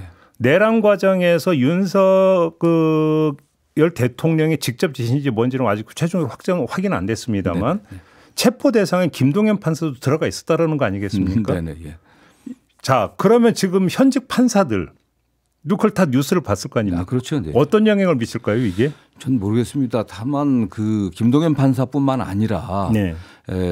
그 중앙선관위원장이 대법관 아닙니까? 중앙선관위원장도 체포하라고 했고 또 전 대법관 한 분도 체포하라고 했다는 그런 얘기들이 나오고 있는데 윤석열 대통령이나 지금 집권 여당이 사법부를 어떻게 보고 있는지에 대한 그런 시각이 드러났다고 보고 있습니다. 정말 사법부를 역시 그 행정 권력에 또는 대통령의 권력에 통제하여 둬야 된다라고 하는 그런 의식에 발로 그런 공감대가 있었지 않겠나 그분들에게 계엄 세력들 내에서 그렇기 때문에 뭐 저는 그것이 뭐 판결에 영향을 미치려고 생각을 하진 않지만 대통령이나 또는 뭐 집권 여당 또는 뭐 계엄 주도 세력들의 의식이 사법부의 그 존재 가치를 별로 인정하지 않는다, 법치주의를 무시한다 하는 그런 인식은 좀 줬을 거라고 생각합니다. 그래요. 그런데 또 이 과정에서 위헌법률 심판 제청 신청을 해가지고 논란이 컸었거든요. 네네. 이 점은 어떻게 평가를 하십니까? 저는 뭐 그거야 그 재판을 받는 그 피고인의 입장에서 할 수 있는 뭐 권리 중에 하나 아니겠습니까? 다만 뭐 굳이 할 필요가 저 개인적으로는 뭐 굳이 할 필요가 있었겠냐는 생각도 들지만 신청 굳이 할 필요가 있습니다. 변호인들 입장에서는 어쨌든 이렇게 유죄를 받은 부분이기 때문에 어떤 그 행위의 그 모호성과 어떤 추상성 이런 것을 다퉈볼 필요가 있지 않겠나 이런 판단을 한 것 같습니다. 네. 그래요. 그 내란 이후 여론이 좀 약간 그 요동을 친 바가 있지 않습니까? 네네. 그러면서 이제 보수층이 결집하고 있다라는 것이 이제 대체적인 분석인데 그 보수층이 결집하고 있는 이 바탕에는 이른바 반명 정서가 많이 작동을 하고 있다. 네네. 그래서 지금 대선이 치러지는 걸 아예 그 머릿속에 두면서 어떤 대선에 대한 어떤 생각이 미리 지금 당겨져서 여론조사 결과에 반영이 되고 있다는 분석이 있거든요. 이 점은 어떻게 받아들이십니까? 저도 뭐 동의합니다. 그래요? 이미 여당에서는 말로는 뭐 지금 대통령이 지금 구속돼 있고 아직은 현직 대통령인데 무슨 조기 대선이냐 말은 그렇게 하면서 실질적으로는 그 반대로 행동하고 있는 거 아니겠습니까? 여당의 모든 지금 뭐 원내대표나 저 권영세 그 대행도 다 얘기하는 게 대선을 전제로 지금 얘기하고 있는 겁니다. 그렇기 때문에 기승전 이재명 대표 공격으로 가고 있는 거고요. 그런 측면에서 지금 여당 지지 세력들 윤석열 대통령 지지하는 그 세력들의 어떤 최대가 지금 결집되어 있다고 좀 보고 있습니다. 최대치라고 보세요. 예. 그게? 네. 그러면 이거를 지금 여론조사에 나오는 수치를 대선 표심으로 만약에 그냥 그 이해를 한다면 이걸 또 최대치라고 평가를 했습니다. 그러면 이거는 이 수치가 이재명 대표에게 던지는 지금 메시지는 승산이 있다라는 메시지입니까?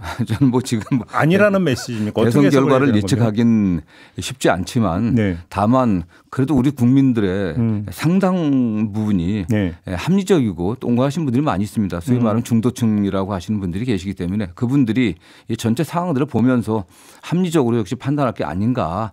대한민국의 미래와 장래를 위해 갖고서 어떤 세력이 집권하는 게 올바른가라는 판단을 하지 않겠습니까? 거기에 좌우된다고 보겠죠. 네. 정책과 관련해서 이재명 대표가 우클릭하고 있는 거 아니냐라는 지적도 나오는데 이 점은 어떻게 생각하세요? 저는 모르겠습니다. 좌우의 기준이 어딘지 모르지만 저는 뭐 좌우를 다룬다는 것보다도 늘 일관되게 저도 그렇고 이재명 대표도 그렇고 실용적인 접근을 하는 겁니다. 그래요? 현재의 여러 가지 문제를 갖다 가장 합리적으로 빠르게 해결하고 그 실질적 효과가 국민들에게 전달될 수 있게 하자는 그런 입장입니다. 그래서 저는 뭐 굳이 우클릭이라고 보지 않고 실용주의적인 또 현실주의적인 해결 방안을 제시하고 있다라는 생각을 합니다. 네. 그 반도체 특별법에서의 그 52시간 예외 적용 문제는 어떻게 생각하세요? 의원님 개인 견해는 어떠세요? 저는 그게 뭐 꼬리가 몸통을 흔들었다고 생각합니다. 그 반도체 특별법의 핵심은 반도체 지원 기금 만들어 갖고 국가가 보조금을 지급하자는 거고 두 번째는 공업은 용수하고 전기 이거에 기반 시설 만드는 데 지원하자는 겁니다. 사실 52시간은 이번에 뭐 대표 연설에서 직접 언급한 게 아니라 논쟁 과정에서 나온 건데 지금 뭐 근로기준법 적용돼야 된다고 생각합니다. 다만 이재명 대표가 이야기한 전제 조건 총 근로시간을 연장해서는 안 된다. 노사가 합의돼야 된다. 그다음에 추가 연장 근로에 대한 합당한 보상이 있어야 된다. 이런 전제하에서 한번 논의해 보자는 거고요. 다만 이거는 사실은 부수적인 거거든요. 네. 그렇기 때문에 지금 뭐 노동계의 반발도 있고 하기 때문에 좀 앞에 부분들 정부의 지원 체계 관련된 것만 합의됩니까? 그건 통과시키고 이 부분은 뭐 더 논의할 수 있다고 보고 있고요. 개인적으로는 저는 뭐 이런 정도는 저희가 수용해도 괜찮지 않겠다는 생각을 하는데 그 세 가지 전제 조건이 받아진다고 하면은 뭐 그런 정도입니다. 근데 최재성 전 정무수석 같은 경우는 아니 한편으로는 주 50시간 예외 적용을 이야기하면서 또 한편으로 주 4일제를 도입하자고 이야기하는 게 지금 맞느냐? 이런 비판을 하던데 이건 어떻게 생각하세요? 오락가락한다고는 그건 잘못 이해한 것 같아요. 그래요? 어쨌든 반도체법에 관련된 50시간 추가 연장 근로시간 문제는 지금 현재의 문제고 네. 그다음에 AI 도입과 그 급격하게 진행되고 있는 자동화로 인해 갖고 일자리가 감소되는 건 추세 아니겠습니까? 네네네. 저출산 고령화로 또 일자리가 노동력도 줄어들지만 일자리가 더 빠른 속도로 줄어들고 있거든요. 일자리 나누기 해야 됩니다. 이런 상황 하에서 노동시간 감축은 필연적인 추세다라고 말씀하고 그런 방향에서 우리가 방향에 준비를 해야 한다는 원론적인 얘기를 한 거지. 예. 그러니까 이 AI와 자동화로 인한 그 문제는 노동시간 단축 뭐 문제는 미래의 문제고 지금 50시간 문제는 당장 되는 문제 아니겠습니까? 네. 기재위에 계시니까 네네. 추경 문제는 어떻게 좀 합의점이 도출이 될 가능성이 있다고 보세요? 이건 뭐 무조건 합의를 해야죠. 지금 뭐 올해 경제 성장률 전망은 1.6% 정도로 지금 뭐 KDI도 좀 보고 있고 뭐 최악입니다 사실은. 그렇죠. 내수는 뭐 우리 국민들 보는 대로 지금 자영업자들 뭐 거의 뭐 죽기 일보 직전의 상황에 있습니다. 그렇기 때문에 반드시 추경이 필요하고 여당도 공감하고 있거든요. 네. 이재명 대표도 추경의 항목에 대해서 내가 특별히 고집하지 않겠다고 하니까 국민들의 민생이 어려우니까 그렇게 일단 하자고 하기 때문에 저는 여당에서 빨리 다른 조건 달지 말고 합의를 해야 된다고 보고 있습니다. 네. 그 지금 기재위에 계시니까 기획재정부가 어떻게 돌아가는지 잘 아실 거 아닙니까? 잘 모릅니다. 소통이 없습니다. 잘 아셔야죠. 아니 요새 정부가 소통을 하지도 않습니다. 그래요? 네네. 제가 어떤 질문을 드리려고 그렇게 운을 뗐냐면 최상목 대행 있잖아요. 네네. 지금 대통령 권한 대행까지 수행을 하면서 또 지금 경제가 워낙 비상인데 여기에 집중할 수 있느냐 이게 좀 궁금해서 어떻게 돌아가는지가 좀 궁금해서 한번 질문 드리려고 했던 거거든요. 최 대행께서 굉장히 열심히 하고 있는 건 사실입니다. 그래요? 다만 지금 우리 한국 경제에 가장 큰 영향을 미치는 것 중에 하나가 미국의 문제 아니겠습니까? 트럼프 발급 관세가 가장 큰 문제인데 그럼요.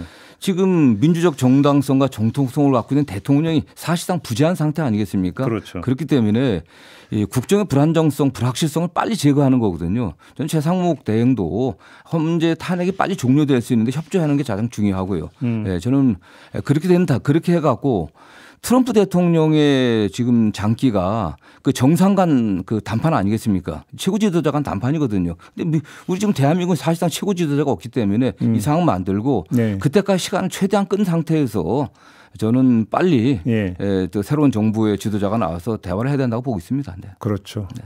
그게 사실 제일 큰 걱정거리죠. 근데 어차피 이거에 뭐 또 이제 정해진 절차가 있으니까 뭐 당기고 싶어도 당기는 데는 한계가 있는 거니까. 그래서 좀 정부가 그런 면에서 미국과의 관계에 있어서 좀 최대한 시간을 좀 끌어가고 또 그때 사용할 수 있는 지렛대들을 그렇죠. 좀 잘 준비를 해놔야겠죠. 네. 미리 준비를 좀 해놔야 된다. 알겠습니다. 자, 오늘 말씀은 여기까지 듣도록 하겠습니다. 고맙습니다, 의원님. 감사합니다. 네, 더불어민주당의 정성호 의원과 함께했습니다. 때로는 날카롭게, 때로는 삐딱하게, 그러나 매 순간 섬세하게 시선이 필요한 우리 사회 곳곳을 살펴봅니다. 김종배의 시선집중. 지금 우리가 주목해야 할 뉴스, 그 뉴스 속으로 한 걸음 더 들어갑니다. 6분 집중. 네, 유승민 작가와 함께합니다. 어서 오세요. 안녕하세요. 자, 오늘 어떤 내용일까요? 네, 대전 초등학교 교내에서 1학년 학생을 살해한 교사의 신상 정보 공개 여부에 관심이 집중되고 있는데요. 이 가운데 보도를 통해서 해당 교사의 연령대 그리고 가족 구성원의 일부가 공개가 되면서 온라인에서는 신상 털기가 또 시작됐습니다. 또 시작됐나요? 네. 여기에 해당 학교 교사들의 명단까지 이제 유출이 되고 또 불특정 다수를 향한 혐오성 댓글 또 가짜 뉴스까지 유포가 되고 있는데요. 이런 과도한 신상 털기로 벌어지고 있는 문제점들을 취재해봤습니다. 일단 그 해당 교사의 신상을 공개할 거냐 말 거냐의 문제는 아직 결정난 건 아니죠? 네, 이 공개 타당성 여부를 밝히려면 심의위원회가 열려야 하는데요. 그렇죠. 그 심의위원회가 열리려면 수사가 다 마무리가 되어야 합니다. 아직 충분히 수사가 이루어지지 않은 상황입니다. 네. 신상정보 공개 여부를 알기까지는 최소 일주일 이상의 시간이 소요될 것으로 전해지고 있습니다. 뭐 이 문제는 이제 심의위원회 이제 그 심의 결과를 좀 기다리면 되는 거고. 네. 그러면 지금 현재 누구의 신상이 털리고 있는 겁니까? 우선 그 해당 교사의 가족들의 신상 정보입니다. 아, 그래요? 네, 대부분은 확인되지 않은 내용인데요. 가해자를 방관한 가족한테도 책임이 있다라는 일부 여론이 조성이 되면서 가족의 신상 공개를 요구하고 또 공격하는 댓글이 늘어나고 있습니다. 네. 이 방송에서 전달하기에는 부적절할 정도로 굉장히 자극적인 내용이 많았는데요. 거기에 평소 그 가족이 이랬다더라가 이렇더라로 변하면서 이랬다로 변질되고 사실처럼 유포가 되는 식입니다. 예. 네. 또 관련 보도에 등장하는 단어만 가지고 전혀 엉뚱하게 흘러가는 경우도 있는데 가령 해당 교사가 40대라는 정보만 가지고 이 노처녀 히스테리다, 갱년기 우울증이다라는 식이라던가 이 정신질환 병력을 이상하게 연결을 시켜서 이 정신질환자나 발달 장애아는 이래서 보호자가 같이 다녀야 한다라는 식입니다. 네. 또 아들이 있다는 보도 내용이 나오면서 아들 엄마는 역시 과학이다, 편견을 안 가질 수가 없다라는 식인데요. 이렇게 불특정 다수를 향한 혐오성 발언이 이어지고 있습니다. 그러니까 이렇다더라가 이렇더라가 됐다가 이랬다가 됐다. 이게 이제 가짜 뉴스의 생산 과정이다. 네, 한순간에 변질되는 건데요. 네. 또 이제 교육부가 가칭 하늘이법 제정을 추진하고 있습니다. 그렇죠. 정신질환 문제로 교직 수행이 곤란한 교사는 직권휴직으로 조치를 내릴 수 있다. 그렇게 법을 개정하자라는 취지인데요. 이거를 또 지난해 발의됐던 아동 사망 사례 검토 및 예방에 관한 법률안과 연결을 짓는 식입니다. 이건 뭐예요? 이 법 같은 경우는 예방을 목적으로 모든 아동 사망 사건을 철저하게 심층 분석을 하자, 제도를 만들자라는 취지인데요. 네. 전혀 다른 내용의 법안입니다. 다만 사진을 교묘하게 캡처해서 마치 이번 법안이 통과가 되면 아이가 사망한 이유도 모르고 처벌을 받게 된다. 뭐 이렇게 무서운 법안을 통과시키려는 건 누군가의 지령이다라는 식으로 허위사실이 유포가 되고 있고 여기에 납득하는 댓글도 상당히 많이 달리고 있다는 게 이제 좀 의아한 대목입니다. 근데 이걸 믿는 사람들이 있다라는 얘기인가요? 믿고 안 믿고까지는 뭐 파악을 할 수는 없겠지만 다만 동조하는 댓글이 늘어나고 있다는 건 문제고요. 또 허위 게시글의 제목만 본다거나 또 해당 내용을 반복적으로 접할 경우에는 신뢰하게 될 가능성도 배제를 할 수는 없습니다. 사건 당일부터 또 꾸준히 보이던 글 가운데 하나가 이 살인을 저지른 교사가 전교조 간부다라는 내용이었는데요. 이 교사가 조기 복직을 할 수 있었던 이유라는 글로 학교와 교육청이 자진 퇴사를 권유를 했지만 전교조 간부이기 때문에 협박을 해서 복직을 할 수 있었다라는 내용입니다. 네. 또 여기에 이 글이 다른 데로 이동을 할 때마다 새로운 내용이 덧붙는 식인데 해당 학교에 CCTV를 설치하려고 했지만 민주당과 전교조가 반대를 해서 못했다라고 하면서 결국 북한과 중국이 깊은 관련이 있는 사건이다라는 식으로 마무리를 짓는 식입니다. 네. 전교조가 현재 해당 교사가 조합원이 아니다라는 점을 밝혔고요. 허위사실 유포에 대해서도 법적 대응을 하겠다라는 입장입니다. 이게 온라인상의 익명성 여기에 기대 가지고 아무 말 대전차고 있다 뭐 이렇게 보면 되는 건가요? 네. 또 그 사건이 발생했던 학교명 자체가 전혀 엉뚱한 학교 이름으로 올라오는 경우도 많이 있었습니다. 예. 사건과 무관한 이들한테는 날벼락 같은 소식이기도 하고 또 2차 피해까지 우려가 되고 있는데요. 현재 가장 논란이 되고 있는 건 정신질환과 관련된 내용입니다. 네. 해당 교사가 칼을 품고 다녔고 이 조현병 증세로 휴직을 한 적이 있다라는 글들이 많이 보이면서 저건 또 우울증이 맞다 아니다라는 식으로 이제 좀 논쟁이 있는 내용들이 많거든요. 근데 아직 공식적으로 밝혀진 건 없잖아요. 네, 전혀 없는 상황이고 때문에 그 정신과 전문의들도 굉장히 심각하게 우려를 표하는 상황입니다. 예. 이게 전적으로 사건의 원인이다라고 볼 수도 없기 때문이고 또 내부에서도 이번 사건을 두고 의견이 오갔지만 정확한 건 주치의 의견 그리고 의무 기록을 봐야 확인이 가능하다라고 판단을 하고 있는 겁니다. 예. 이 전문가들조차 의견을 내기는 조금 시기적으로 섣부르다라고 판단을 하고 있는 거고요. 합리적인 추측이 가능하다고 하더라도 이걸 또 외부로 발설하는 건 좀 다른 차원의 문제라고 보고 있습니다. 이 사건 관련 댓글을 좀 유심히 보고 있다는 한 전문의와 이야기를 나눠봤는데 이런 낙인들이 우울증 혹은 정신질환을 겪고 있는 이들이 스스로를 점점 감추게 만들고 또 치료를 늦추게 만들어서 결과적으로 더 큰 문제가 발생할 수 있다라고 지적을 하고 있습니다. 이 낙인이라는 게 거창하고 어떤 장황한 글이 아니고 이렇게 가볍게 던지는 댓글에서 시작된다라는 점을 강조를 하고 있는 이게 거죠. 이제 우리가 흔히 이야기하는 성급한 일반화로 갈 수 있다는 거잖아요. 네, 우울증을 앓으면 뭐 전부 다 이런 일을 뭐 버릴 수 있는 것처럼 위험한 사람들인 것처럼 이렇게 몰아가면 안 된다 이런 이야기인 거죠. 네. 전문의들이 하는 이야기가. 알겠습니다. 자, 오늘 이야기는 좀 이렇게 마무리할게요. 유승민 작가와 함께했습니다. 고맙습니다. 고맙습니다. 세상이 스마트해지는 사이 우리는 어두워졌는지도 모릅니다. 보이지 않는 곳에서 아파하고 눈물 흘리는 사람이 없도록 환인이 함께하겠습니다. 세상을 환하게 환인제약. 환인제약. 안전화가 이렇게 편해도 돼요? 나도 모르게 집에까지 신고 간다니까요. 우린 발이 건강해야 하니까 안전화 아무거나 못 신어요. 내가 안전해야 가족이 안심하지. 그래서 난 꼭 집에만 신어. 집엔 안전화를 구입하는 확실한 이유가 있다. 생각의 차이가 만드는 가치 집엔. 집엔 안전화. 현대자동차 제공 세금 감면 뉴스입니다. 신차 구입 시 부과되는 개별 소비세가 올 상반기 한시적으로 30% 인하된다고 합니다. 최대 143만 원의 세제 혜택이 제공된다고 하니 신차 구입을 고려하시는 분들은 지금이 적기입니다. 자세한 사항은 현대자동차 홈페이지 참고. 어제 너무 달렸나? 점심에 해장국? 또 그냥 해장국 말고 제주 은인의 해장국. 가마솥 사골 육수에 소고기 콩나물을 아낌없이 팍팍. 얼큰하고 개운하니 확 깨는데? 대한민국 대표 해장국 제주 은인의 해장국. 대한민국 대표 트렌치 코리아 트렌치. 식품, 주방, 욕실, 조경, 토목, 건축 트렌치. 전 세계 유명 트렌치를 한눈에 설계에서 시공까지 기술력으로 인정받는 대한민국 트렌치 코리아 트렌치. 코리아 트렌치. 코리아 트렌치. 안녕하세요. 배우 주연영, 가수 추입니다. 여러분, 다들 집중해주세요. 센스 있는 사람들 모두 집중해주세요. 얼른요. 겨울철 적정 온도는 20도로 유지. 난방할 때는 문을 닫는 센스. 담요를 챙겨주는 따뜻한 배려심. 안 쓰는 조명과 기기는 바로 끄는 순발력까지. 이런 센스들이 모여 만드는 에너지 센스. 언제 어디서나 저추. 그리고 저 주연영과 함께해요. 이 캠페인은 산업통상자원부와 대한민국 에너지 공공기관이 함께합니다. 이어서 출근길의 경제 파트너 손에 잡히는 경제가 방송됩니다.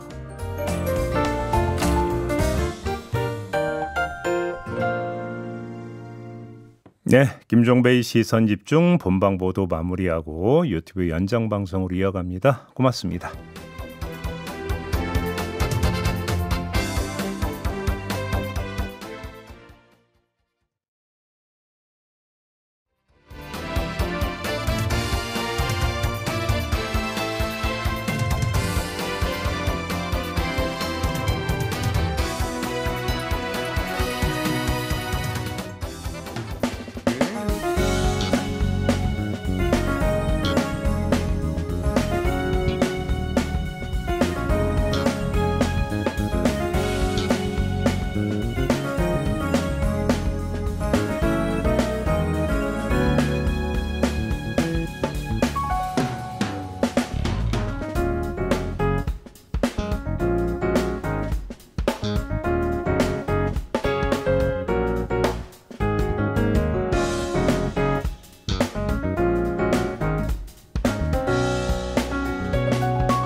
차가운 머리, 따뜻한 마음으로 대한민국 경제를 거침없이 참견해 드립니다. 영혼의 경제학자 우석진 교수, 경제전문 김원장 기자와 함께하는 경제적 참견 시점. 네, 두 분 어서 오시고요. 예, 네, 안녕하세요. 네. 예. 두 분 말고 하나가 더 왔습니다. 올 게 왔습니다. 관세가 왔습니다. 네. 철강 25% 관세 부과하겠다고 선언을 했습니다. 예. 유튜브니까 이런 표현 써도 되겠죠. 얄짤없다고 했는데. 예. 그죠? 웃을 일이 아닙니다. 예, 표현이 no nothing 뭐 이러더라고요. 그러니까 그걸 우리말로 하면 얄짤없다. 예. 그죠? 예. 네. 여파가 어느 정도일까요? 이시바 총리가 제일 황당했을 것 같아요. 예. 그렇게 둘이 정말 다정하게 하고 집에 딱 오니까 절강 25% 예외 없어요. 이렇게. 그렇게 온갖 아양 떨고 갔는데. 네. 예. 어제 일본 언론들은 설마 우리도 포함되는 거야? 포함되는 거 하다가 오후에는 우리도 포함될 것 같아. 이렇게 됐어요. 예. 제가 그 보니까 이제 그 비행기 에어포스 원 타고 가면서 그 안에서 이제 미식축구 보러 가다가 이렇게 말한 것 같아요. 그래서 철강과 알루미늄 한 25% 관세 부과하겠다. 근데 이제 뭐 방식이나 그다음에 뭐 어떤 근거에서 하는지 뭐 이런 거는 자세하게 나온 것 같지는 않아요. 이제 서서히 나올 건데 뭐 3월 초에 초중반에 이제 시행하겠다. 뭐 지금 12일로 뭐 밝혀져는 있지만은 지금 전 세계적으로 이제 뭐 철강 업계, 알루미늄 업계들이 뭐 큰 타격을 입을 것은 이제 좀 뭐 아주 명확해 보이고, 다만 이제 우리나라가 좀 좋은 좀 면제 같은 걸 좀 받을 수 있지 않을까? 근데 왜냐면 우리 과거에 트럼프 얘기 때도 이런 비슷한 경험을 했었는데 그렇다면서요? 예, 똑같아요 구조가. 네, 우리가 이제 수출 물량을 조금 너무 많이 수출 안 할게.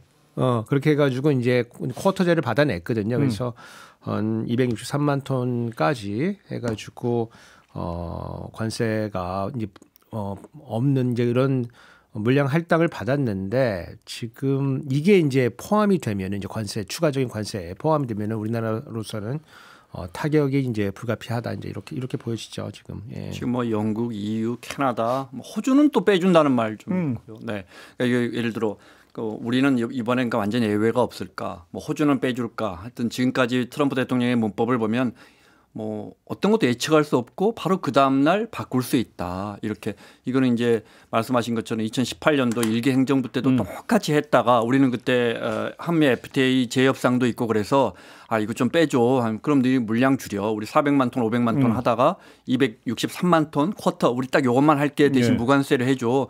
이렇게 약속을 한 거거든요. 그리고 FTA잖아요. 프리트레이드잖아요. 우리는 관세 받으면 안 돼요, 기본적으로. 네. 근데 이제 뭐 버젓이 25%를 3월 12일부터 때린다고 하니까, 과거에 이제 멕시코도 이런 식으로 했고 캐나다도 이런 식으로 해서 다 빠져나갔었고, 그때 그 사람들이 이제 쿼터 받지 않고 우리는 쿼터를 받았는데, 네. 캐나다 같은 나라는 쿼터 받지 않고 어떻게 해가지고 1년 지나선가 이제 무관세까지 관세율 낮추고 협상했는데 또 트럼프 다시 와서 또 때려버리잖아요. 그러니까 이건 뭐 앞서 이제 일본 이야기도 했지만 뭐 문법이란 거 없다. 그냥 아무 때나 때리고 우리도 이번 기회를 어떻게 잘 넘길 수도 있고, 잘 넘긴 다음에 또 때리면 또 맞아야 되고 뭐 이런 걸 예상할 수 있는데, 일단 첫 번째 철강은 미국한테 매우 중요하죠. 미국은 자동차 산업이 중요하니까. 네, 미국이 뭐 지금 뭐 다른 거 할 수 있는 게 별로 없잖아요. 그러면 철강은 자동차 산업과, 그리고 철강 산업이 아직 살아 있고 US 스틸 뭐 일본 제철이 인수하려고 하는 거죠. US 아직 살아 있어서 철강을 살려야 되니까 강한 강한 관세를 들고 나왔고, 그럼 미국의 수출을 제일 많이 철강 수출 제일 많이 하는 나라가 어디냐? 찾아보니까 캐나다 뭐 이런 수준, 우린 네 번째인데 액수로 따지면 우리가 1위더군요. 아, 그래요? 그러니까 네 번째 수출국인데 액수로 따지면 1위라는 건 우리가 자동차 강선이나 그러니까 좋은 철강 제품을, 비싼 철강 제품을 주로 수출한다. 그렇죠. 그러니까 우리가 역시 25% 3월 12일부터 만약에 맞는다면 피해는 또 우리가 제일 크다. 네, 제가 그림 하나 갖고 왔는데 혹시 그림 보여주시면은, 아직 뭐 그림이 안 나오네요. 하여간 뭐 저 그림 보시면은 뭐 캐나다나 멕시코 왼쪽 건 철강이고 오른쪽 건 알루미늄인데, 그 대미 철강 알루미늄 수출 상위국들이에요. 그래서 보면은 우리나라가 철강은 4위 정도 되죠. 작년 기준으로 이제 그 4위 정도 되고 알루미늄도 우리가 상당히 많고 우리 위로는 이제 캐나다, 멕시코 뭐 그 정도 있는 건데 뭐 미국 입장에서 봤을 때는 캐나다, 멕시코 물량도 사실은 중국에서 오는 거 아니냐 사실은 뭐 그런 의심들을 하고 있는 거죠 사실. 그래서 뭐 결국에는 요게 이제 중국을 견제하는 또 하나의 수단으로서 또 되는 거고 이게 지금 그 법적 근거가 지난 트럼프 1기 때 보면은 이제 무역 확장법이라는 게 있고 거기 232조에 이제 그 국가 안보에 문제가 생기면은 이제 요거를 뭐 관세를 부과할 수 있는 근거 조항이 되는데 이게 나중에 또 입증을 또 해야 되기 때문에 또 뭐 상당히 좀 어려운 측면도 미국이 있습니다. 그래서 우리 앞에 캐나다하고 멕시코에 대한 관세 부과할 때는 요 조항이 아니고 IEEPA라고 그거는 이제 긴급 대건과 관련된 이제 그런 조항이었는데 요거는 이제 232조 쓸 것 같은 느낌이 좀 있어요. 발표는 되지 않았지만. 그래서 미국 측에서도 사실은 지속하기가 뭐 상당히 좀 난이도가 좀 있는 결정이다. 이제 명분이 좀 궁색하죠. 네. 왜냐면 이제 우리나라하고 이제 사실은 우리가 무슨 안보에 우리 철강이 가는데 미국 안보에 무슨 해를 끼쳐요. 네. 그리고 아까 뭐 기자님 말씀해 주시면은 그 우리나라가 그 철강 수출이 미국으로 많은 이유는 우리나라 완성 이제 조립차들이 미국에 많이 나가 있잖아요. 그렇죠. 근데 중국에 나가 있는 공장들은 현재에서 60에서 70%를 조달을 해요. 협력업체도 많이 나가 있기 때문에 이제 그렇게 돼 있고, 근데 미국은 협력업체가 따라서 나가지 않고 현재 조달하는 걸 한 30% 정도밖에 안 하고 있거든요. 그 얘기는 대규모의 이제 중간 이제 뭐 투입물들이 한국에서 가고 있다. 근데 그 중에 대표적인 게 이제 자동차 만들 때 필요한 이제 철강과 알루미늄이 이제 한국에서 만들어서 가고 있기 때문에 그게 마치 우리나라가 이제 수출을 많이 하고 한국에서 수입을 많이 하는 것처럼 보이고 있어가지고 그러면은 이제 트럼프 이제 정부 입장에서 지금 바로 나온 게 뭐냐면은 현대제철이 미국에 우리가 관세 발표하니까 바로 10조 정도 투자한다고 그러고 있다 지금. 그래서 우리에 있던 협력업체들이 미국으로 나가는 이제 이런 결과를 이제 가져올 수가 있다. 그렇게 보고 있죠. 그래서. 예. 근데 지금 철강만이 문제가 아니라 반도체, 자동차, 의약품도 검토한다고 했거든요. 네. 반도체, 자동차는 우리의 양대축 아닌가요? 그러니까요. 지금 반도체 양대축이 아니고 거의 40%예요. 우리 수출의 40%. 그러니까 네. 이것도 그럼 25%입니까? 예상을 할 수 없죠. 아직. 뭐 25% 할 것 같은데요. 거기에 이제 보편 관세 또 고지서가 최소한 10% 정도 날아올 거고 여기에 또 오늘 새벽에 상호 관세 리시프로컬 그러니까 너희가 트럼프 대통령 표현은 너희가 100% 우리 관세를 때려 우리도 100% 때리겠다. 이렇게 미국한테 100% 때리는 나라는 제가 알기로는 없어요. 미국이 중국산 자동차에 100% 때리죠. 배터리에 50%. 미국산 그 100% 때리는 데가 어디 있어요? 유럽이 미국산 차에 한 10% 정도. 네, 미국이 2.5% 때리니까 그럴 때 바로 EU에서 그럼 우리도 좀 관세 내릴 수 있어. 이렇게 반응이 나왔던데 우리 입장에서는 말씀하신 것처럼 철강도 문제지만 이제 자동차 반도체 하면 올 것이 오고 거기에 이제 보편 관세까지 맞으면 정말 풀 세트로 맞게 되는데 분명한 건 교수님 늘 지적하시지만 핵심은 관세가 아닙니다. 네. 관세로 뭐 거기서 관세 벌어서 1년에 한 150조 되는데 그걸 재정 보충하겠다 트럼프 대통령이 이렇게 이야기하지만 말씀드린 것처럼 그 유지될 수가 없고요. 생각해 보세요. 뭐 이렇게 우리가 철강 수출을 했는데 미국 소비자들이 철강을 사는 건 아니지만 그걸로 자동차 사고 뭐 쇠가 들어가는 게 뭐 있어요? 뭐 세탁기 사고 냉장고 사고 그 다 우리 회사들이나 뭐 다 소비자 가격이 그만큼 올라갈 거 아니에요. 25%만큼은 올라갈 수 있는 거 아니에요. 예를 들어 멕시코에 관세 때리면 멕시코에서 올라오는 자동차, 뭐 전자제품 전부 다 25% 가격이 올라가면 미국 소비자가 부담해야 한단 말이죠. 이게 지속할 수는 없고 트럼프 대통령이 원하는 거 일자리란 말이에요. 네, 근데 지금 현대제철 못 버티겠다, 미국 가야겠다, 10조 뭐 이렇게 이야기 나오고 그날 백악관의 보도자료 보면은 자랑하듯이 정말 성과죠. 트럼프 대통령의 그 한국의 현대차가 와서 우리한테 한 150억 달러 정도, 우리로 또 한 20조 정도 투자하고 있다 이렇게 해놨단 말이에요.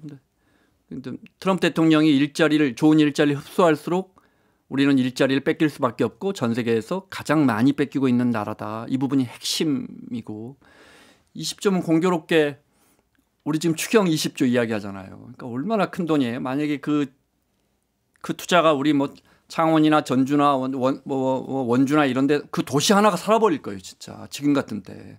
그 얘기 나왔으니까 추경 얘기 나왔으니까 일단 이거부터. 지금 경제 성장률 같은 KDI가 지금 하향 조정을 했던데. 네. 지금 이렇게 계속 관세 때리고 수출이 해서 그러니까 제동이 걸리고 이러면 더 낮아질 가능성도 있습니까? 어떻게 전망하십니까, 두 분은? 지금 이제 그 KDI가 지금 2% 올해 성장률 2% 했다가 지금 0.4%포인트 내려서 1.6으로 내리면서도 혹시 이제 트럼프의 이제 관세 관련된 통상 문제가 혹시 더 빠르게 혹은 더 광범위하게 진행이 되면은 더 내려갈 수도 있다는 가능성은 이제 열어놨습니다. 근데 그게 이제 뭐 얼마큼이 될지는 뭐 누구도 예측하기 좀 어렵기 때문에 그 가능성은 내려놨고 뭐 그래서 이제 제조업 관련해 가지고 우리 성장이 좀 굉장히 뭐 둔화될 수가 있다. 그래서 그렇게 해놓은 거고 저는 좀 약간 좀 재밌게 보고 있는 게 이 전에 이제 한국은행도 내렸어요. 그 성장률을 뭐 1.9에서 한 0.2%포인트 내려갈 수 있다. 그래서 1.7에서 더 내려가면 1.6까지 내려간다. 그렇게 내렸는데 이 전망치를 보는 이제 그러니까 이 업계에서 제일 이제 권위 있게 보는 건 사실 기재부 발표를 제일 권위 있게 봤죠. 왜냐하면 모든 정부가 기재부로 모이기 때문에 나머지는 다 이제 다 무슨 뭐 모형을 이용하거나 뭐 그냥 전망하거나 해서 추정치 쓰는 건데 이제 기재부로 모든 정보 모이기 때문에 기재부가 일단 발표를 하게 되면 이제 그게 가장 권위가 있는 거고, 그 다음에 이제 추정치 중에서 뭐가 제일 권위냐 그러면 KDI거든요. KDI가 이제 거시경제 전망 팀들이 있어가지고 거기서 나오는 숫자를 뭐 시장에서 굉장히 뭐 자세히 보고 그 거시경제 팀장 하시는 분이 지금 원장이에요. 그 조동철 박사라고 하니까 그분이 이제 원장이신데, 근데 요즘에는 KDI 걸 많이 안 봐요 사람들이. 그래요? 예, 거시 경제 관련해서 원탑은 한국은행입니다. 이창용 총재가 와 있는 한국은행이고, 왜 제가 이 말씀 드리냐면은 이 KDI에서 지금 거시 경제 전망을 이제 수정으로 내놓으면서 추경할 때가 아니다. 아직 요건이 완비가 안 됐다. 굉장히 이상한 얘기잖아요. 보통 이 전망 내리면서 그리고 우리 잠재 성장률이 한 2% 초반대이기 때문에 1.6까지 내렸으면은 그러면 당연히 이제 이 뭔가 좀 재정 역할을 해야 된다는 게 일반적인 이제 문법인데 한국은행은 그래서 내리면서 추경 필요하다 이렇게 얘기를 했었거든요. 근데 KDI는 내리면서 아직 추경 요건은 안 됐는데 금리를 내려라. 예. 양쪽에서 서로 중앙은행은 우린 금리는 못 내리겠으니까 재정을 좀 풀어라. 정부는 또 KDI는 재정 풀긴 좀 시기상조고 금리를 내려라. 그러니까 바로 추경 얘기라서 여쭤본 건데 어떻게 가야 된다고 생각하세요, 두 분은? 기본적으로 지금 이제 국민의힘도 뭐 반대하지는 않는 원론적인 입장으로 돌아섰기 때문에 저는 뭐 여야가 합의하면 이번에 교섭단체 대표연설에 이재명 대표가 30조 이야기했는데 20조에서 30조 선은 뭐 이루어질 것 같고 그것을 어디에 투입할지 논의할 시점이 다가오고 있다고 생각해요. 결국은 편성으로 갈 수밖에 없을 거다. 그런데 참 국민들 보기에는 참 무책임합니다. 그죠? 많이 양쪽 다 중앙은행하고 정부하고 다 어렵다는 걸 인정을 하고 돈을 풀어야 한다는 걸 인정하면서 서로 너가 풀어라 이러고 있으니 국민들 입장에서는 특히나 지금 어려운 내수 자영업자나 지금 뭐 당장 하루가 급한 사람들 입장에서는 이렇게 아침에 일어나서 뉴스를 보면 참 당황스러울 것 같아요. 우 교수님 어떻게 보세요? 뭐 약간 뭐 일반적인 말씀들을 많이 들었을 테니까 뭐 최근에 이제 재밌는 건 이제 윤희숙 전 의원 여의도 연구원장 이 이제 KDI 출신이에요. KDI 출신인데 KDI 편을 들고 나섰어요. 아직 추경의 법적 요건이 안 됐다. 법적 요건. 왜냐하면 이제 국가재정법 보면은 이제 추경이 뭐 여러 가지 요건들이 있어요. 근데 법적 요건이 안 됐다. 대량 실업하고 경기 침체 뭐 그런 건데 법적 요건을 들어가지고 추경하는 뭐 그런 거는 사실은 그거는 왜냐면 이제 대형 당국이 이제 판단하기 나름이기 때문에 경기 침체 아닌가요? 경기 침체는 통계적으로는 3분기 연속 마이너스가 나야 되는데 성장률이. 근데 우리가 경기 침체 판단을 네. 뭐 약간 좀 죄송한 얘기지만은 2, 3년 지나서 합니다.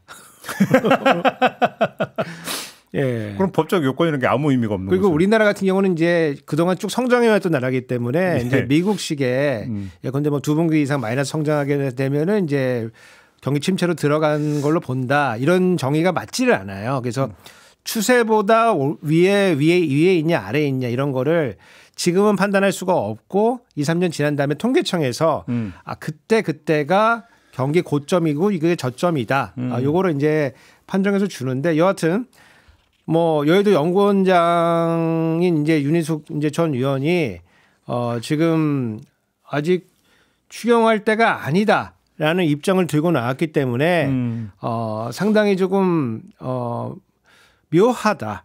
제가 이제 그 기재부 취재해 보니까 기재부 실장들하고 국장들하고 다 추경할 때다 이제 이렇게 보고 있는데.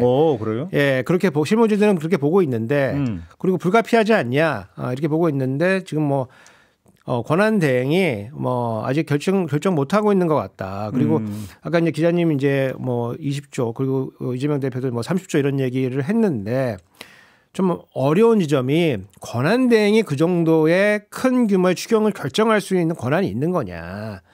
예. 야, 또 그것도 또 이 대행의 어떤 권한 문제가 그렇죠. 걸립니까? 이제 현상 유지까지는 괜찮은데 네. 이 정도까지 이제 확장 재정을 할 수 있는. 근데 그거는 여야 합의를 하면 되는 거죠. 여야가 합의를 해야죠.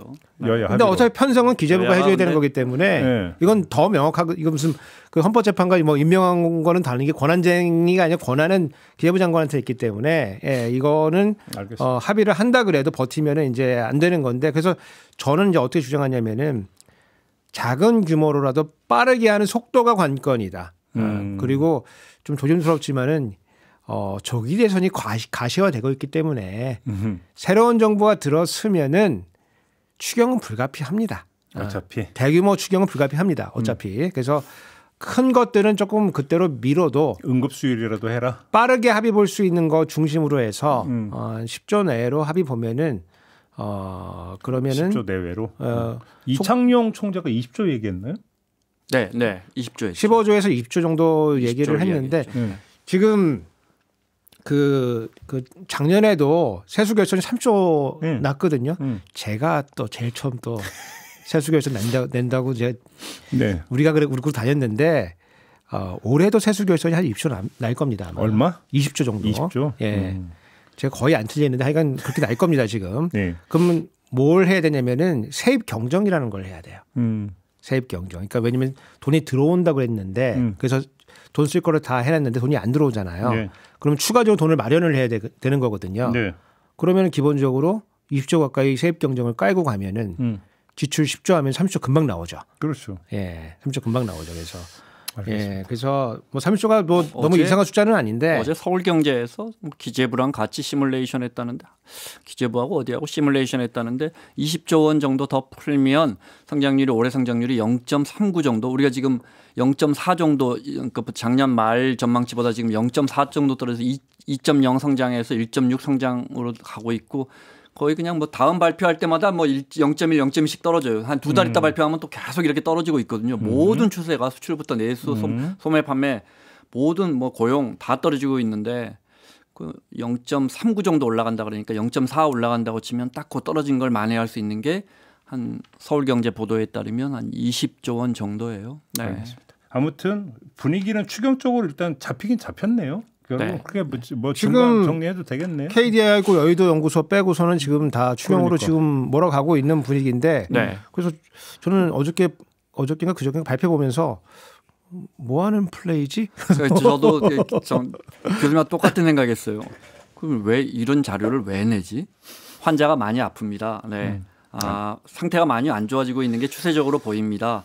처방은 필요 없어요. 뭐 이런 건가요? 그러니까 뭐 이런 거예요. 저도 이제 한때 아팠던 적이 있는데 아프면은 이제 사실 진통제 좀 맞고 싶거든요. 그래서 진통제를 이제 놓아야 되는 이제 시점이 지금 온 거예요, 사실은. 진통제 맞으면 너 내성 생겨 안 돼. 너 혼자서 이겨내야 된다. 뭐 하여간 이런 종류의 논의가 지금 왔다 갔다 하는 건데 지금 사실은 국민들이 뭐 내란 일으킨 거 아니지 않습니까? 그럼요. 예, 그것 때문에 생긴 지금 침체 정도는 이걸 해결을 해줘야 되거든요. 근데 알겠습니다. 여기서 앉아가지고 너 혼자 이겨내야 돼. 그게 너 건강에 좋은 거야. 이렇게 하고 있으면 너무 무책임하고 아니하다. 그 집권 여당이 이래도 되는 거냐는 저는 그런 생각을 좀 갖고 있습니다. 예. 그 정도로 마무리하고요. 시간이 얼마 안 남았는데 짧게 요거 하나 좀 짚었으면 좋겠습니다. 저희가 좀 전에 정성호 의원하고 인터뷰했는데 이제 그 세간에 이재명 대표가 정책이 좀 우클릭하는 거 아니냐 네. 지적했어서 이제 어떻게 생각하냐고 질문했더니 그건 아니다. 이렇게 이제 답변을 했어요. 두 분 어떻게 생각하십니까? 우클릭이죠. 근데 저는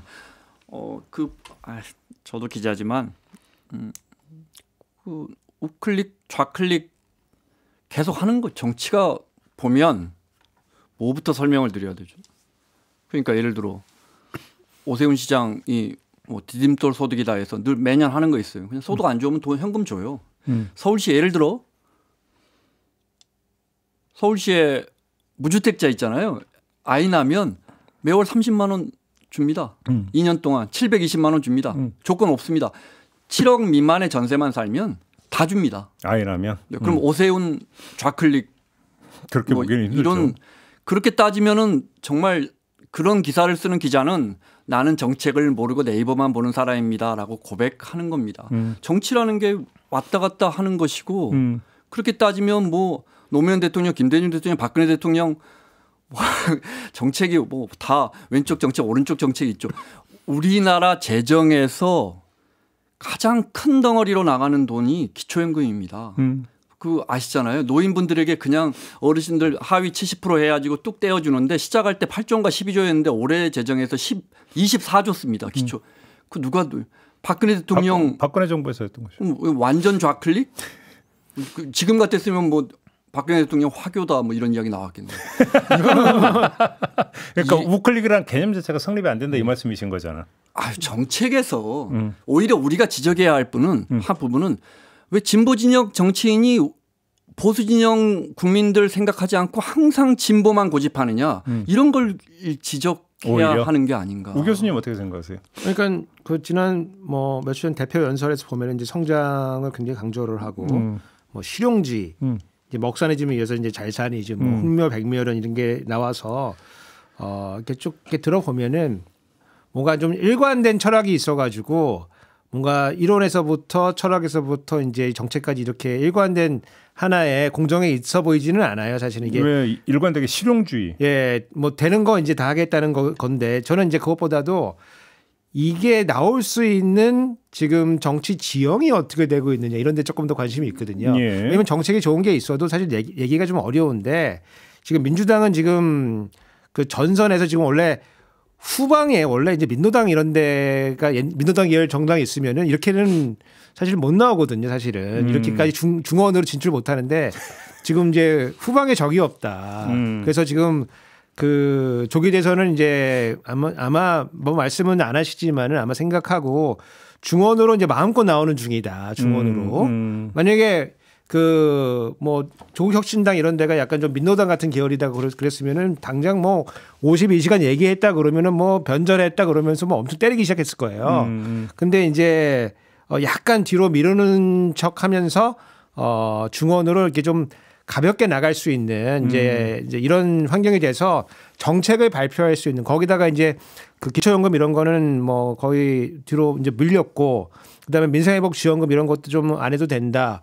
이렇게 해서 아주 행보가 가벼워졌다. 이제 이런 걸 느낄 수가 있었고 반대로 이제 국민의힘 같은 경우에는 국민의힘도 이제 사실은 조기 대선이 가시화됐으니까 이제 후보들이 중원으로 조금 이제 밀고 나와야 되는 시기인데 네.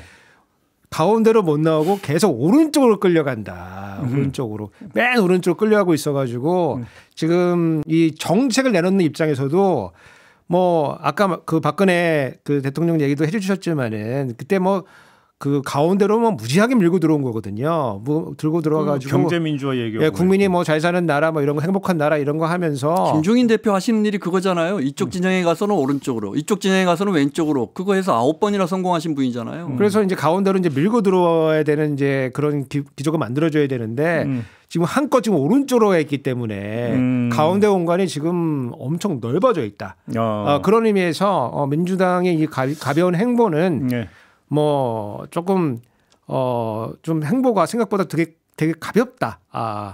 이제 이렇게 보여져가지고 우클릭이라고 봐요. 그런데 어떤 정치인이나 정치 집단의 정책을 수도 없는 뭐 수백 개를 나열해놓고 이거 좌클릭이네, 이거 우클릭이네 이렇게 잡기 시작하면 오늘 하루 종일 기자분들은 한 수백 개 쓰셔야 할 거예요. 예를 들어 지난 정부에서 저는 어떤 정치인들이 그거 막 비판하셨는지 이름도 기억하는데 그분들이 예를 들어 어르신들 전봇대 이렇게 유인물 떼고 하는 노인 일자리 이런 거 좌파 정책이다. 사회주의 국가나 하는 것이다. 엄청 쓸데없는 이런 일자리에 재정 낭비한다고 했는데 올해 기재부 보도자료 보면은 그게 작년에 102만 개였거든요. 102만 명에게 지원했는데 올해 109만 명에게 지원해요. 늘었네요. 더 계속 늘어요. 왜냐하면 어르신들 숫자가 늘잖아요. 그렇죠. 네, 그러면 최상목 좌클릭. 완전 좌클릭. 알겠습니다. 이건 의미는 없고 다만 그러면 어디까지 그 당의 그 기본적으로 갖고 있는 가치관이나 정체성을 훼손하지 않는 정책까지 갔느냐? 저는 그건 아니라고 보는데 예를 들어 트럼프 대통령한테 노벨 평화상 주자 이런 게 진짜 오버죠. 이런 게 진짜 죽은 김근태가 일어나서 벌떡 이게 말이 되느냐 할 일이지. 52시간 그 1억 뭐 얼마씩 받는 사람들에게 그거 풀어주는 거 뭐 정책적으로 정치라는 게 양보도 하고 그걸로 또 받아올 수도 있는 거 아니에요. 네. 자, 우클릭 뭔가 좀 논란이 있어서 두 분 어떻게 생각하는지 좀 총평을 들어보는 걸로 가름하고 오늘 이야기는 좀 마무리해야 될 것 같습니다. 두 분 수고하셨고요. 저도 물러가겠습니다. 고맙습니다. 감사합니다. 고맙습니다.